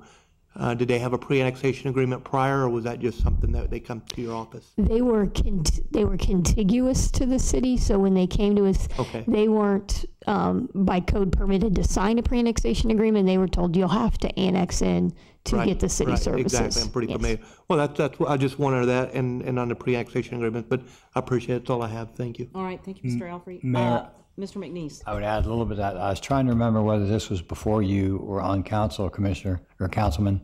Then I remembered, yes, it definitely was, because Councilwoman Tasker was one of the prime forces. We went through a process probably in the couple of years before you came on council of batching together all of the properties where we had pre-annexation agreements and where they had become contiguous and where we had groups, and actually processed all of those. And so they're pretty much anybody who had a pre-annexation agreement and is already contiguous has been annexed. Okay, good. Excellent.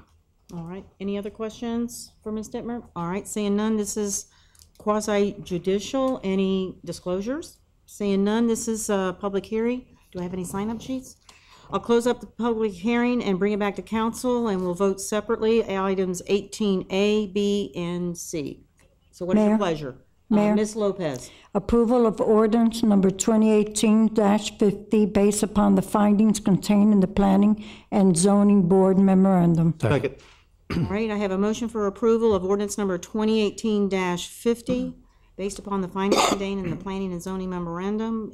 Approved by Ms. Lopez, second by Mr. Thomas. Discussion?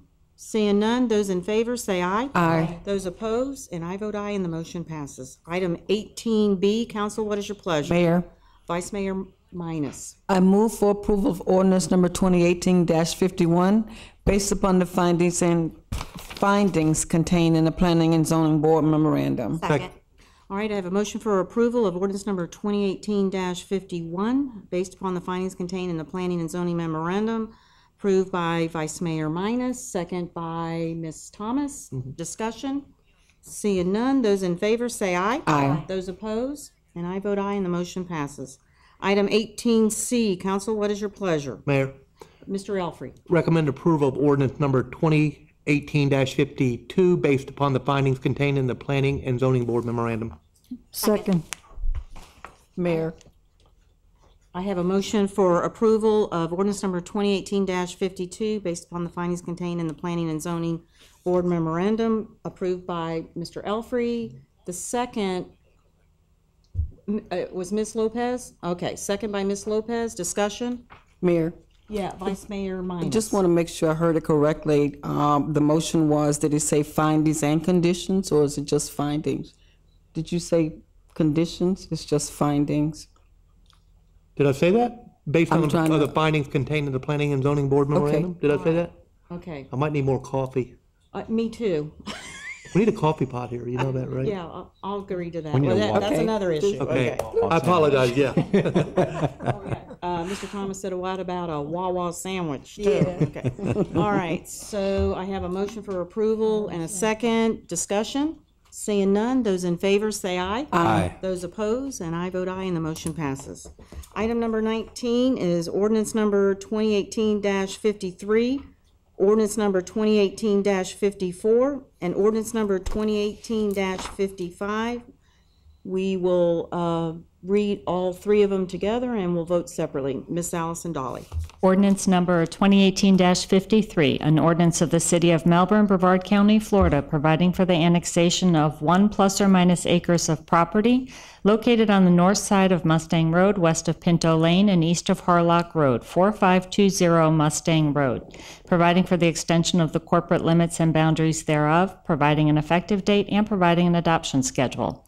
Ordinance number 2018-54, an ordinance of the City of Melbourne, Brevard County, Florida, relating to comprehensive planning, making findings, amending Appendix D, Chapter 4, Section 4.04 of the City Code, amending future land use map of the comprehensive plan by establishing an estate residential future land use classification on 1 ± acres of property located on the north side of Mustang Road, west of Pinto Lane, and east of Harlock Road, 4520 Mustang Road, providing an effective date and providing an adoption schedule. Ordinance number 2018-55, an ordinance of the City of Melbourne, Brevard County, Florida, amending the official zoning map as it relates to the general zoning ordinance number 2005-120 by establishing an REU, Rural Estate Use, zoning district on 1 ± acres of property located on the north side of Mustang Road, west of Pinto Lane, and east of Harlock Road, 4520 Mustang Road, providing an effective date and providing an adoption schedule. Thank you, Ms. Dolly. This is Community Development. Ms. Cindy Dittmer. Yes, these are the first readings of ordinances providing for annexation, the establishment of an estate residential future land use, and RE zoning on a 1 acre property. The property is located on the north side of Mustang Road, west of Pinto Lane, and east of Harlock. The property owner has requested to be annexed into the city to receive city services and has submitted a voluntary annexation petition. The current future land use on the property is residential 4, and the current zoning is RR1. The city is proposing to establish a state residential future land use and RE zoning on the property. These are very similar to the current county zoning designations that the property has. Upon annexation, the subject property would be located within Council District 6, and the Planning and Zoning Board voted unanimously to recommend approval of these requests, and staff would recommend approval ordinance number 2018-53, ordinance number 2018-54, and ordinance number 2018-55, all based upon the findings contained in the Planning and Zoning Board memorandum. Thank you, Ms. Dittmer. Any questions for Ms. Dittmer? Yes. Yeah, Ms. Moore. I should have, I had a note to myself, but I overlooked it. We are furnishing them with water, but they are still not on a city sewer. Is that correct? They're still on septics? Yes, ma'am. This area out here is rural, and as large as the lots are, we don't have any sewer service out in this area. Okay. Thank you. All right. Any other questions? All right. Seeing none, this is quasi-judicial. Any disclosures? Seeing none. This is a public hearing. Do I have any sign-up sheets? I'll close the public hearing, bring it back to council. What is your pleasure? Mayor, Ms. Lopez. approval of ordinance number 2018-53 based upon the findings contained in the Planning and Zoning Board memorandum. Second. All right. I have a motion for approval of ordinance number 2018-53 by Ms. Lopez, second by Mr. Elfrey. Discussion? Seeing none, those in favor say aye. Aye. Those opposed, and I vote aye, and the motion passes. C19B, what is your pleasure? Mayor, Ms. Thomas. move for approval of ordinance number 2018-54 based upon the findings contained in the Planning and Zoning Board memorandum. Second. All right, I have a motion for approval of ordinance number 2018-54 by Ms. Thomas, second by Mr. Elfrey. Discussion? Seeing none, those in favor say aye. Aye. Those opposed, and I vote aye, and the motion passes. Item 19C, council, what is your pleasure? Mayor? Vice Mayor Moore, Vice Mayor Minus. I move for approval of ordinance number 2018-55 based upon the findings contained in the Planning and Zoning Board memorandum. Second. All right, I have a motion for approval of ordinance number 2018-55 by Vice Mayor Minus, second by Ms. Moore. Discussion? Seeing none, those in favor say aye. Aye. Those opposed, and I vote aye, and the motion passes. Item number 20, ordinance number 2018-56, ordinance number 2018-57, and ordinance number 2018-58. Ms. Allison Dolly will read them all together and vote separately. Ordinance number 2018-56, an ordinance of the City of Melbourne, Brevard County, Florida, providing for the annexation of 1.81 plus or minus acres of property located on the south side of Lake Washington Road, west of Turtle Mound Road, and east of Alana Lane, 3825 Lake Washington Road, providing for the extension of the corporate limits and boundaries thereof, providing an effective date, and providing an adoption schedule. Ordinance number 2018-57, an ordinance of the City of Melbourne, Brevard County, Florida, relating to comprehensive planning, making findings, amending Appendix D, Chapter 4, Section 4.04 of the City Code, amending the future land use map of the comprehensive plan by establishing an estate residential future land use classification on 1.81 plus or minus acres of property located on the south side of Lake Washington Road, west of Turtle Mound Road, and east of Alana Lane, 3825 Lake Washington Road, providing an effective date and providing an adoption schedule. Ordinance number 2018-58, an ordinance of the City of Melbourne, Brevard County, Florida, amending the official zoning map as it relates to the general zoning ordinance number 2005-120 by establishing an REU, rural estate use, zoning district on 1.81 plus or minus acres of property located on the south side of Lake Washington Road, west of Turtle Mound Road, and east of Alana Lane, 3825 Lake Washington Road, providing an effective date and providing an adoption schedule. Thank you, Ms. Dolly. This is under Community Development. Ms. Cindy Dittmer. Yes, these are the first readings of ordinances providing for the annexation, establishment of an estate residential future land use, and REU zoning on a 1.81 acre property. The subject property is located on the south side of Lake Washington Road, west of Turtle Mound and east of Alana Drive. The property owner has requested to be annexed into the city to receive city services and has submitted a voluntary annexation petition. The current future land use on the property is residential 4, and the current zoning is RR1. The city is proposing to establish a state residential future land use along with REU zoning on the property. These are very similar to the county designations currently on the property. Upon annexation, the subject property will be located within Council District 6. And with that, the Planning and Zoning Board voted unanimously to recommend approval of these requests, and staff would recommend approval of ordinance number 2018-56, ordinance number 2018-57, and ordinance number 2018-58, all based upon the findings contained in the Planning and Zoning Board memorandum. Thank you, Ms. Dittmer. Any questions for Ms. Dittmer? Mayor? Yeah, Vice Mayor Minus. Just like to ask, are they on septic or sewer? They would be on septic. Okay. All right. Any other questions? All right. This is quasi-judicial. Any disclosures? Seeing none. This is a public hearing. Do we have any sign-up sheets? I'll close the public hearing. Bring it back to council. What is your pleasure on 20A? Madam Mayor, Mr. Thomas. recommend approval of ordinance number 2018-56 based on the findings contained in the Planning and Zoning Board memorandum. Second. I have a motion for approval of ordinance number 2018-56 by Mr. Thomas, second by Ms. Moore.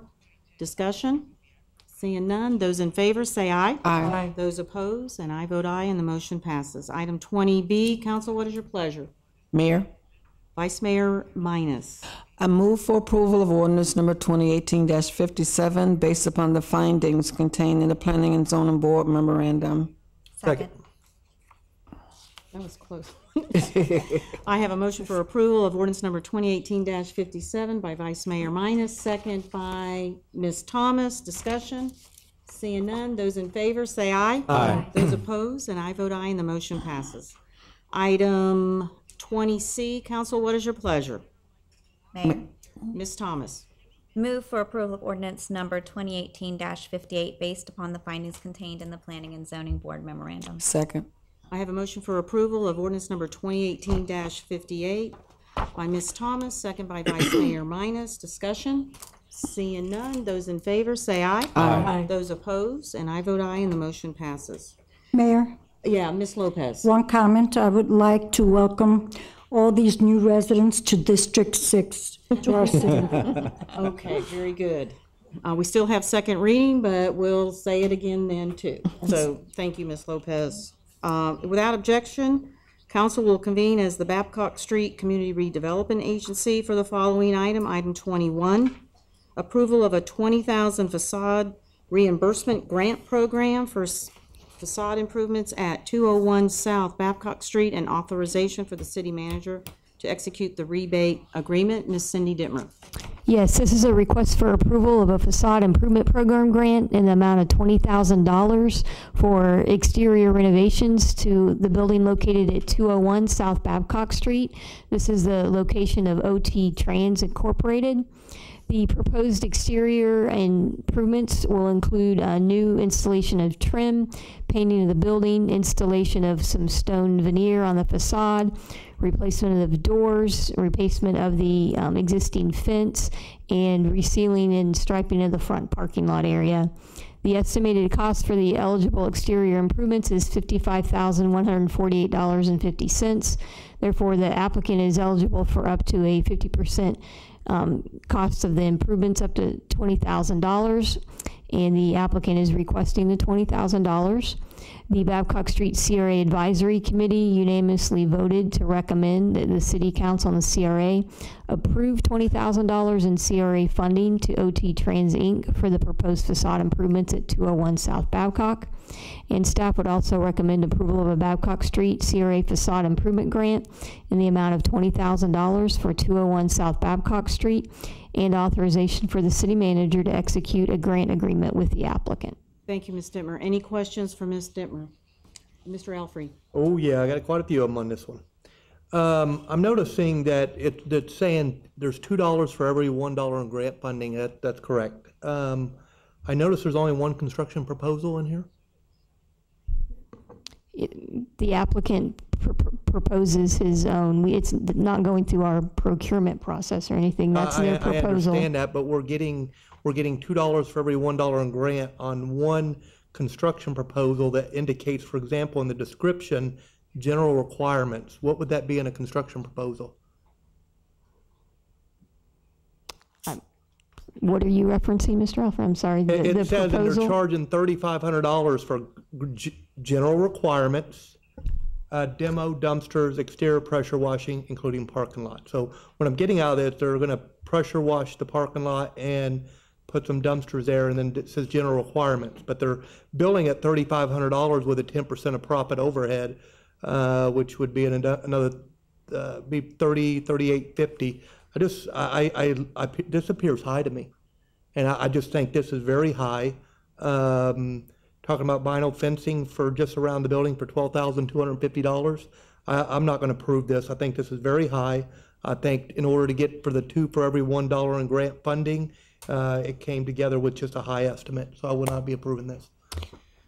All right. So, Ms. Dittmer, based on the application, they're not required 3 quotes or anything like that, right? No. Correct? No, and the requirements of the grant program are a dollar for dollar match. That's the requirement. Yeah. Okay. Mayor, and I am totally aware that they don't require to get 3, but what I'm saying is our documentation is discussing $2 for every $1 in grant funding on a high proposal.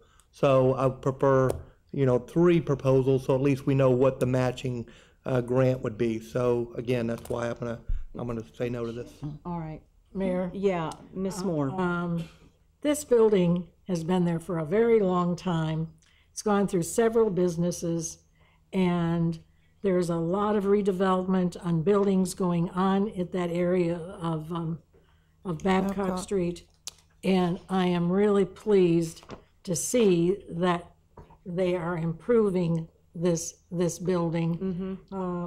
Actually, it looks great. I don't know of any other CRA building who has done a facade improvement where they've had to get bids since it's a matching fund. So I feel that I will support this. All right, any other comments? Madam Mayor? Mr. Thomas? Yeah, not to beat a dead horse, but again, everybody knows how I feel about using tax dollars for facade improvements. And again, I just hope that our staff and our leadership is preparing for life after the CRAs, because with this new conservative county commission that we have for the Babcock and also O'Galley CRAs, the sun's going to set on those. And so I hope there's a plan that we're leaning forward and coming up with other ways that we're going to be able to do this and not use taxpayer dollars for the facade improvements, obviously. Mayor? Ms. Lopez? Thank you.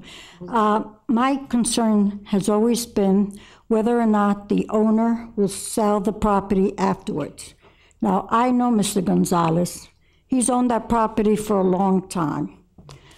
And I do believe he's going to stay with that property. So I will approve this based on that information. No guarantee, but yeah, I agree. We don't have no restrictions on that. Vice Mayor Minus, did you want to say? No, I'm ready to approve it. All right, do you want to make a motion? Yes, thank you. Oh, I'm sorry, thank you. This is, let's get back to that. This is a public hearing. Do I have any sign-up sheets? Thank you, Mr. McEwen. No sign-up sheets. Close the public hearing. And what is your pleasure, Vice Mayor Minus? Thank you, Mayor. I move for approval of the Babcock Street CRA Facade Improvement Program grant in the amount of $20,000 for 201 South Babcock Street and authorization for the city manager to execute a grant agreement with the applicant. Second. I have a motion for approval of item number 21 as stated in council's package by Vice Mayor Minus, second by Ms. Moore. Discussion? Seeing none, those in favor say aye. Aye. Those opposed? Nay. And the nays are Mr. Elfrey and Mr. Thomas. And I vote aye and the motion passes. Without objection, council will reconvene for the following items. Items D, petitions, remonstrances, and communications. And we have one, Eric V. Ellebrock.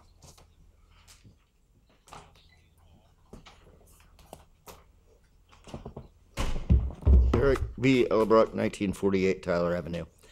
I'd like to point out to Congressman Alfrey that a good portion of the firefighters out there in California right now are volunteers. As a matter of fact, over 60% of the firefighters in this country, state certified, I might add, are volunteer firefighters. Okay? Our fire department is fat. We've got great equipment, great new stations, and if it wasn't for the med calls, let me ask a rhetorical question here. If Harbor City Volunteer Ambulance was still going, do you think we'd have a budget like we do for our fire department? It's going to change. Right now, the county insists that all advanced life support be ran by the county, okay, and the fire departments and so forth and so on. Eventually, that's going to fall into the private sector, okay? And when that happens, our fire department, and with the existence of our new fire codes, you know, let's be honest, structure fires are not something our fire department rolls on every day. Brush fires are almost, because we've developed this town so much, there's hardly any brush left, okay? Our fire department is fat. And it's going to change eventually. Now, I keep hearing disquieting rumors that our city manager has applied for another job again. We need to deal with this. This is getting, you know, what can I say? Whether it's true or not, I don't know. I'm just reporting the rumors. Okay? But it's obvious that something's going on here. But hey, immaterial. Now, let's talk about something that is, I know it's going over and it's going over, but man, the airport has become the tail that wags the dog. Now, hypothetically, this country, let me remind this council that this is a city that has no marijuana dispensaries. We need to be vigilant against the evil weed in all its forms. However, we have a direct smuggling pipeline from a country that has legalized marijuana nonstop to our Melbourne airport. Now, not only are the sex workers coming down, now we've got, you know, and it's not like people are going to be toting bags of pot around. It's all distilled. I really think, and I'm sure that our airport police department, the U.S. Customs Service, is super vigilant about cavity searching every Canadian who steps off of Porter Airline. okay? But come on. If you all really, truly want to address the evils of the marijuana, you need to address that direct pipeline. Thank you very much. All right, thank you. All right, so any comments? Yeah. Mr. Elfrey? I was just thinking, I know we relaxed the New Year's Eve for the Hurricane Saloon. I'm thinking about everywhere else in O'Galley and Melbourne, and it is on a Monday night. Maybe we ought to have a quick discussion about relaxing it for the hour for the rest of O'Galley and Melbourne. Through the special activity permit? Well, in general, for if we have any. I mean, I guess if they came forward, they'd have, what, 30 days? I mean, would they lose the ability, or would they be exempt because they wouldn't make it in 30 days? So if the estimated attendance at an event is 1,000 or less, the application deadline is 30 days, correct? Okay. So this would be for an event held outdoors. Well, I was just wondering, I thought about that. If somebody comes, for example, let's say another business in O'Galley or something, they come and they say, we want to have the extra hour like the Hurricane Saloon had. I don't want them to miss out over the 30 days because we're approaching that 30 days. I was just a thought about that. I just want to try to be fair and help our businesses. So you're basically saying give permission now to Ms. Weiser. Proactive. That comes across her desk. Yes, absolutely. Proactive. Mayor? Yeah, Ms. Moore. I was impressed with the fact that the Hurricane Saloon, whatever it's called, Hurricane Creek. isn't near any residential per se. So I hate to give a blanket because some of these businesses back right up against residential. Sure, we wouldn't be changing our rules. What we'd be doing is allowing Ms. Weiser to say, well, I can't approve it because it's not within the 30 days. That's what we'd be doing. We'd basically allow her, if she felt it fell within the code, to approve it. Okay. So do we need a motion on that, or? I'm not quite sure what the intent is. It's like, yes, you will need a motion at a minimum so that I understand what's happening. Okay, well then let me explain again. To my understanding, correct me if I'm wrong, that if someone comes before for a special activity permit being December 31st, there's a 30-day window if it's within 1,000 persons, correct? Yes, the exemption, the waiver that you granted under item 7 this evening did not relate to the application deadline. It related to all outdoor noise sources. Rather than ending at 11 p.m. by code, you extended that to 12:05 a.m. Okay. Mr. Bennett's still going to meet the application deadline established in code. Okay, but that would apply to all the other applicants even within that 30 days, correct? That missed it in the 30-day window. Right. I mean, if there are any events with 1,000 or more, it's a 90-day well, right, but application more period. likely to be less That's than, gone. It'd be, for example, something in O'Galley. Let's say The Intercoastal. Intercoastal Brewery. What if they said we want to have a special activity? We have under 1,000 people, but it's December 11th. Would they be excluded because they're not within the 30-day window?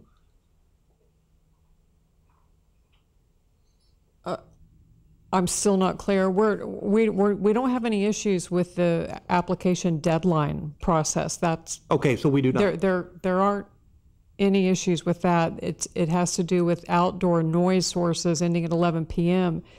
because New Year's Eve this year falls on a Monday. A Monday, correct. So I just wanted to verify here that if there are any other businesses that come in and meet the application deadline period, you would like for them to be afforded the same that you afforded under item 7 this evening. That is correct. Which is allow outdoor noise sources to extend until 12:05 a.m. on New Year's Eve. If they meet the other requirements.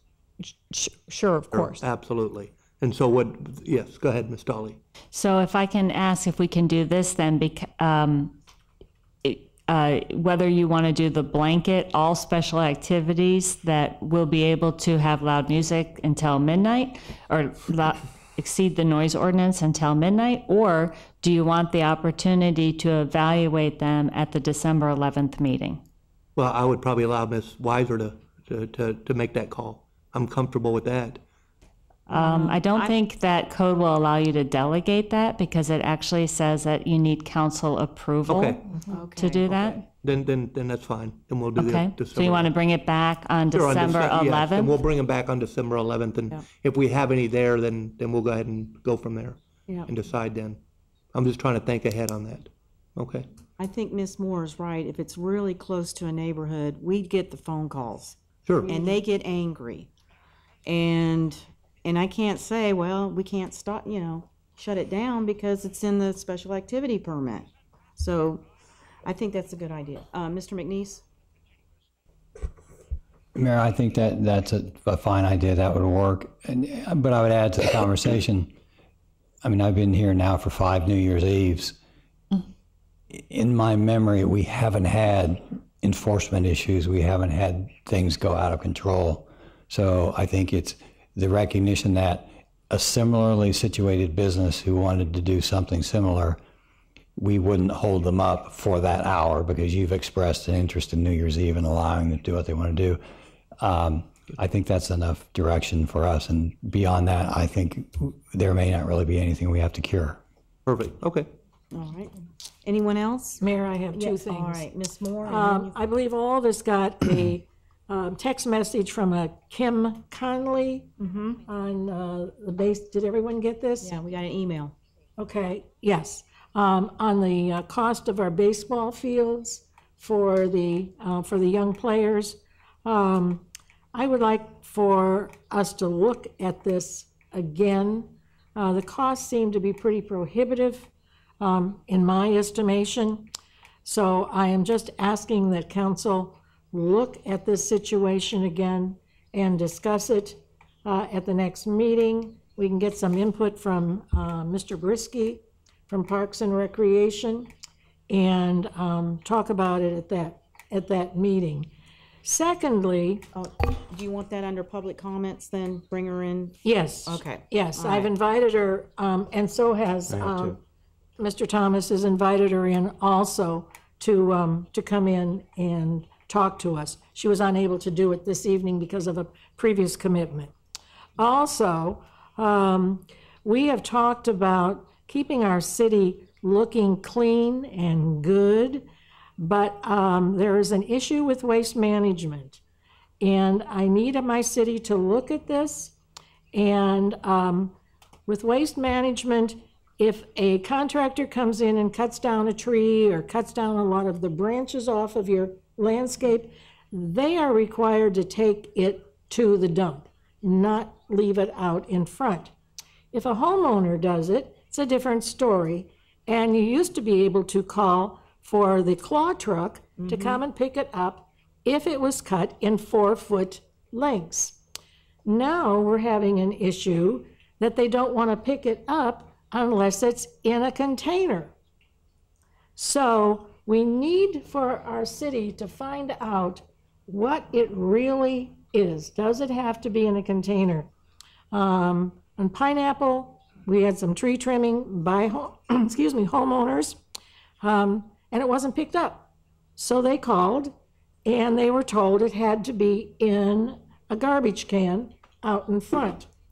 I called because I didn't believe that, and they said, oh, the rules have all changed. It now has to be in a container. Stuffing palm fronds in a container with wind is not an easy situation. This blows over and etc. So I need for our city to follow up on this, please, and see what the ruling actually is.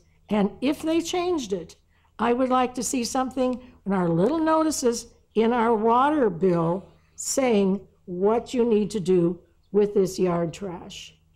Because it will sit there for Because weeks. it will sit there and blow around, and it really looks bad. Mayor? So if we can get a follow-up on it. Okay. Is that it? That's it. Thank Okay. you. Thank you, Ms. Moore. Mr. Thomas?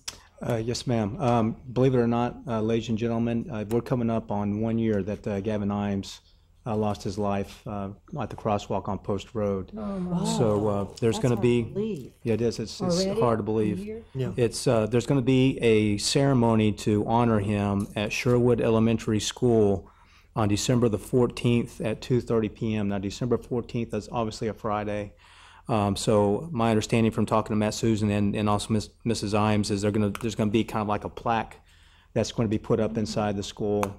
And there'll be a ceremony that will be part of that. I've even offered up to provide a color guard out of my ROTC program for that. So, but anyway, I wanted to make sure everybody knew about it. But December 14th at 2:30 p.m. at Sherwood Elementary School, memorial service for Gavin Imes. And I don't know if memorial service is a proper term, but a dedication of some type of tribute to him inside the school. Yep. A year. It's been Doesn't a seem year. possible. Vice Mayor Minus? Mayor, I'd like to just announce, I know this will be 2 days after our December 11th meeting is our annual Christmas party for the Melbourne Police Community Relations Council. It's going to be held at Lipscomb Community Center from 7, and we have an hour waiver, if you will, till 10 o'clock. Normally they close at 9. All we asking is to bring 3 canned goods. All of the food is provided. Before it used to be like potluck and stuff. So, we have a little bit of this and a little bit of that. But we do have a chef, if you will, who will prepare all of the food. So we're inviting all of council to come, and the community to come to the annual Christmas party, December 13th at Lipscomb Community Center. I pray that this year is not like last year, and I'll just leave it at that, but December 13th. Also, just want to wish everyone a happy Thanksgiving. Also, this coming up, so eat lots of turkey and ham. Yep. Making me hungry. Mayor, one Yeah. more thing. Yeah, Ms. Councilman Vice Mayor Minus, would you like to share about the trash receptacles at Grant Street? Oh, okay. Yes. Yes, at Grant Community Center, no, it is Joseph and Davis. It will always be Grant Street, okay, to me. But they have, Waste Management has put large containers. Dumpsters. So that you can deposit your tires, and I don't know if you can put tires and old recycled wood, fence wood and stuff. Treatment. Right. Instead of putting it inside the road, thinking that the city is, Waste Management is going to pick it up, then you can just take it to that container, and then they'll haul it off. Okay, Mayor, I'd like to ask also, now that I see where it looks like the services are getting minimized, and didn't we just increase Waste Management, then they increased their fees? Oh, yes. Okay. Yeah, they did increase So- based on their contract. Right, based on the contract, but yeah, looked like the services are changing. No, it's still same. Twice a week for garbage, recycle, and Did they pick up the other debris and all before? Now we have to put it in, have it ruler size, if you will? I guess Ms. McNeese is going to find out for us and then send us out the email. No, there hasn't been any change to the service provided under the contract. The question that I understood earlier was, what exactly are the rules for yard waste pickup? And we'll get you that information. Yeah, that's what Seems we to be need a to lot of know. misunderstanding about what they will and won't If pick they up. made changes, yeah, we need to tell. We need to know. No changes under the contract. Okay. Anyone else? Yeah, Ms. Lopez. Yes, I'm requesting the city manager to check his information on that 500,000 dealing with Amendment 1, because I was under the impression was set aside, so the following year it won't impact as badly the 1.1 we were going to lose in revenue. So could you please check it for me, let me know? My answer is the correct. What we did, we didn't budget that $500,000. In other words, $500,000 of money that we would have spent, we didn't put in the budget, and we didn't collect that money so that if we had to cut that next year, we wouldn't suffer that cut. So there isn't any money set aside because of that. I still would like for you to check it because, like I said, I was under the impression that there was 500,000 set aside, just in case. So could you check it for me, please? Thank you. All right, anyone else? Seeing none? Oh, yeah, Mr. McNeese. Two things, and I'll save the best for last. I feel compelled to give some sort of an answer here because it's become really popular somehow to build little truth traps to try to make me a liar. And I want to be clear about a couple things. All the way up until the day I told the folks in Naples I was withdrawing from their process, I was never looking for a job. People came to me, I considered it, I eventually withdrew. I filled out the forms I had to fill out, the times I had to fill it out to be able to consider that. But right up till that point, until I told them I'm out, I'm not even thinking about it anymore. I was never looking for a job. I have no desire in any part of my heart to work anyplace else but right here. We're doing fantastic work. This ship is going in a great direction. I thank the two outgoing council members for their role in getting us headed in a great direction, which is where we're going. We've got great momentum. We've got the 2 union contracts done. I could go down a list. It'd take me about a half an hour. And so continue that momentum is very important to me. That said, I told you all a few months ago that all the way back to when Councilman Porcy was on the council, I was being told there was an effort being organized to remove me and replace me with another local city manager. I didn't really pay any attention to it. I don't worry about it. I try to do my job the best I can. I can tell you that that rumor I hear now pretty much on an hourly basis.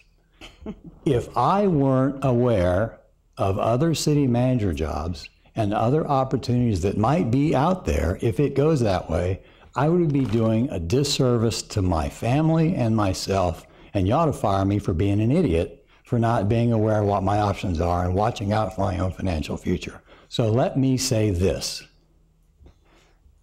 What I do or don't do to prepare myself and my family in the eventuality that this city council decides my services are no longer needed in Melbourne is my business. If any of you care to have a private conversation with me about that, about what I'm thinking, why I'm thinking it, I would relish the opportunity. I'd be happy to do that. I really have nothing to hide. My choice is to be here, but I don't appreciate being put into some sort of a manipulated position to make it seem as if I am lying or I am doing something unprofessional.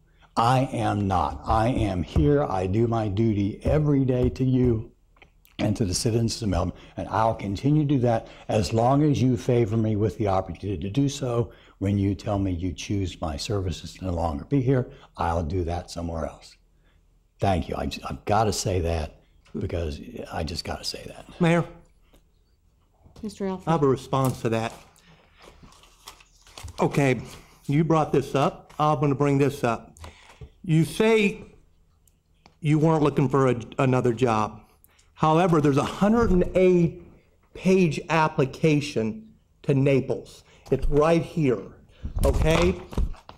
With the cover letter, where you talk about follow my candidacy for this job in Naples. During this process, the group interviewed Ms. Weiser, former District 1 Councilman Mike Nowlin, and former District 5 Councilman Molly Tasker, all the interviews. So to say I wasn't looking for another job, but there's a 108-page application on me, is a lie. Second, and I'm not done, when I came into your office and I simply asked you, are you looking for another job? And you said, oh no, I wasn't, okay? You had already submitted this 100-page application. You let other council members know, but you didn't let me know. because there's a consortium to supposedly get rid of you. Okay, so I will tell you right now, yeah, I was lied to.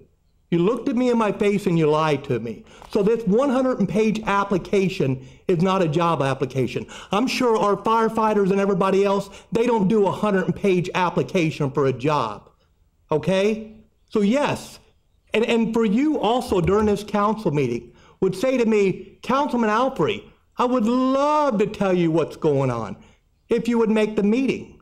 You know what? I did make that meeting and I asked you directly, and you act confused. If you're confused, let me know. I'll slow down for you.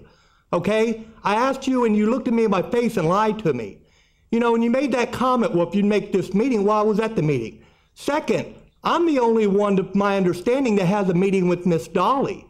Okay, we have lunch when I'm available on Tuesdays.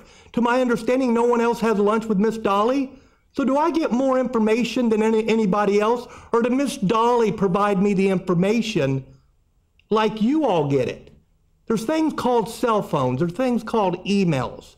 So I'm glad you put that out, but I'll stand with what you filled out right here in your cover letter with all the interviews, all this about why you want to go. That's fine. You want to go, that's fine. But to sit there and to be arrogant enough to say, I didn't lie. I'm done for tonight. I think I've made my point. Mayor, I'd like to address that, and I'd appreciate if Mr. Alfrey, since he's got that letter in front of him, if he'd read that. I believe it's probably about the last sentence of the first paragraph. I'll tell you pretty much exactly what it says. It says, I never thought I'd write a letter like this. I never thought I'd write another cover letter. I never thought I'd apply for another job. I never thought I'd be in the search. I'm in this process because it's Naples, because of the reasons I have, et cetera, the friends. And I said, because I have a great job working for a supportive city council, doing great work, and I have a great life. So if you want to argue the semantics of whether I was looking for a job, fine. I can't argue. You interpret it your way, I interpret it my way. If that to you makes me a liar, I am not going to win that conversation. There is no 108-page application. What there is was me giving the headhunter permission to do background checking on me. And yes, I had to fill out forms. I had to do a questionnaire. I gave the headhunter permission to do the background check, which triggered then what you're holding in your hands the week after you and I had that conversation. In my mind, I really wasn't committed to that yet, even being in the process, because I knew it could cost me, as it clearly has. So y'all can make your own interpretations. I appreciate that Councilman Alfrey thinks I lied to him. I had no intention to lie to anybody, and that's the best I can say. Correction on your date. It wasn't the week after. I spoke to you the end of July. This was July 8th. It was 2 weeks prior. And you had no problem telling the mayor and other council members. But again, you didn't tell everybody. Again, I don't care if you want to look for another job. Councilman Alfrey, there's a lack of communication because of you, Mike. Okay? I told one person. And there is no consortium to get rid of you. I think we can do better. Councilman Alfrey. That's no secret. Councilman and I'm not Alfrey, going to be lied to. I told the mayor and no one else on the council. And no one else? That's correct. Why would the mayor know and not the rest of the council? She should. So. Why wouldn't you tell the whole council, Mike? No, why would you not tell the whole council? Answer that. Because I, in my mind, wasn't even committed to being in that search. And then why would you tell her and not the whole council? Because as a courtesy to her. You were arrogant enough to not even say, I was wrong. That is your problem, Mike. You're too arrogant to say I was wrong. Oh, I say absolutely. If that's the question, I would handle all of it differently. And you told the mayor no one else. Why? You can't answer that because you know why. You and I know why. Oh, I absolutely was wrong. Frankly, I was wrong to even consider it after the way it turned. But you don't get to turn it. Mike. I don't get to consider it. You want to go to Naples? That's fine. But I made it perfectly clear. Hey, I'll help you leave. What do you need from me? So the other thing I'd like to say is somewhere around 5 years ago, we first discussed critical problems at the Melbourne Police Department.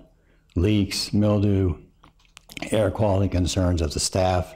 And we started to talk about mitigation. What do we need to do? We need to spend some money. And somewhere along that conversation, after the first few iterations of it, as we went through a couple budget processes, I asked you to put on your far distant radar the idea that we might have to talk about a new station.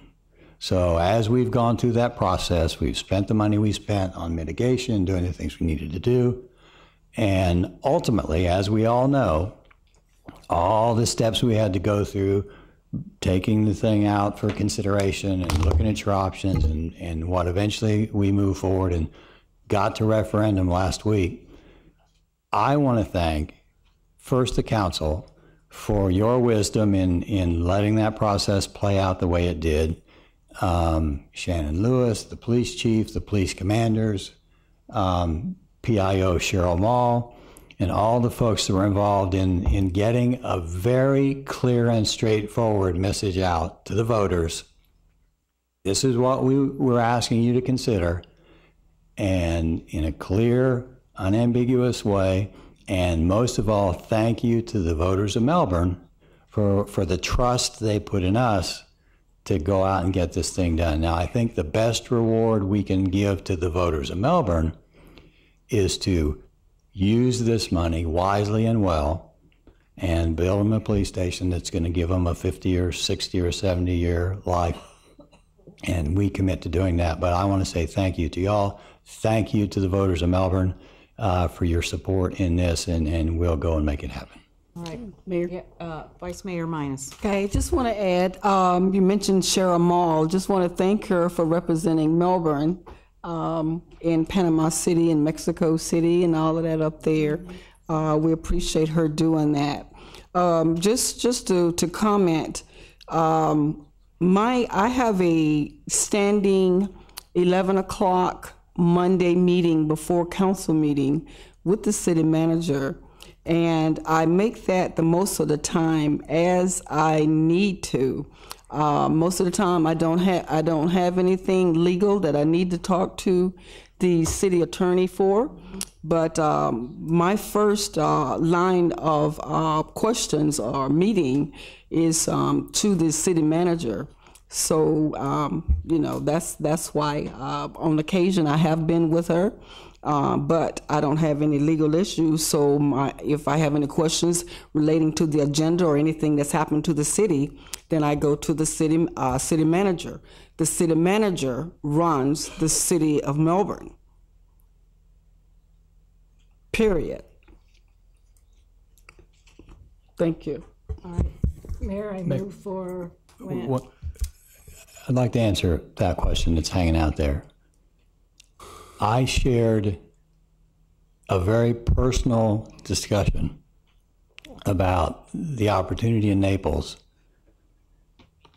with the mayor and how conflicted I was in it and how I felt like, I needed to at least maybe be in it just for my own purposes, which I talked to her about, and why I would even think about it.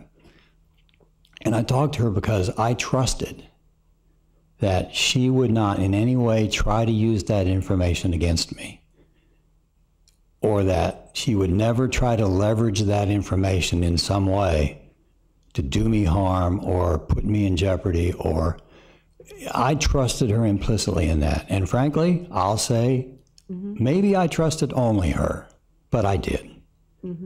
So I had that conversation. I opened myself to her about how conflicted I was, but that I thought I'd probably be in there. So you want an answer to your question? That's the answer to your question. I move for adjournment. All right, I move for adjournment at 8:43. Thank you, council.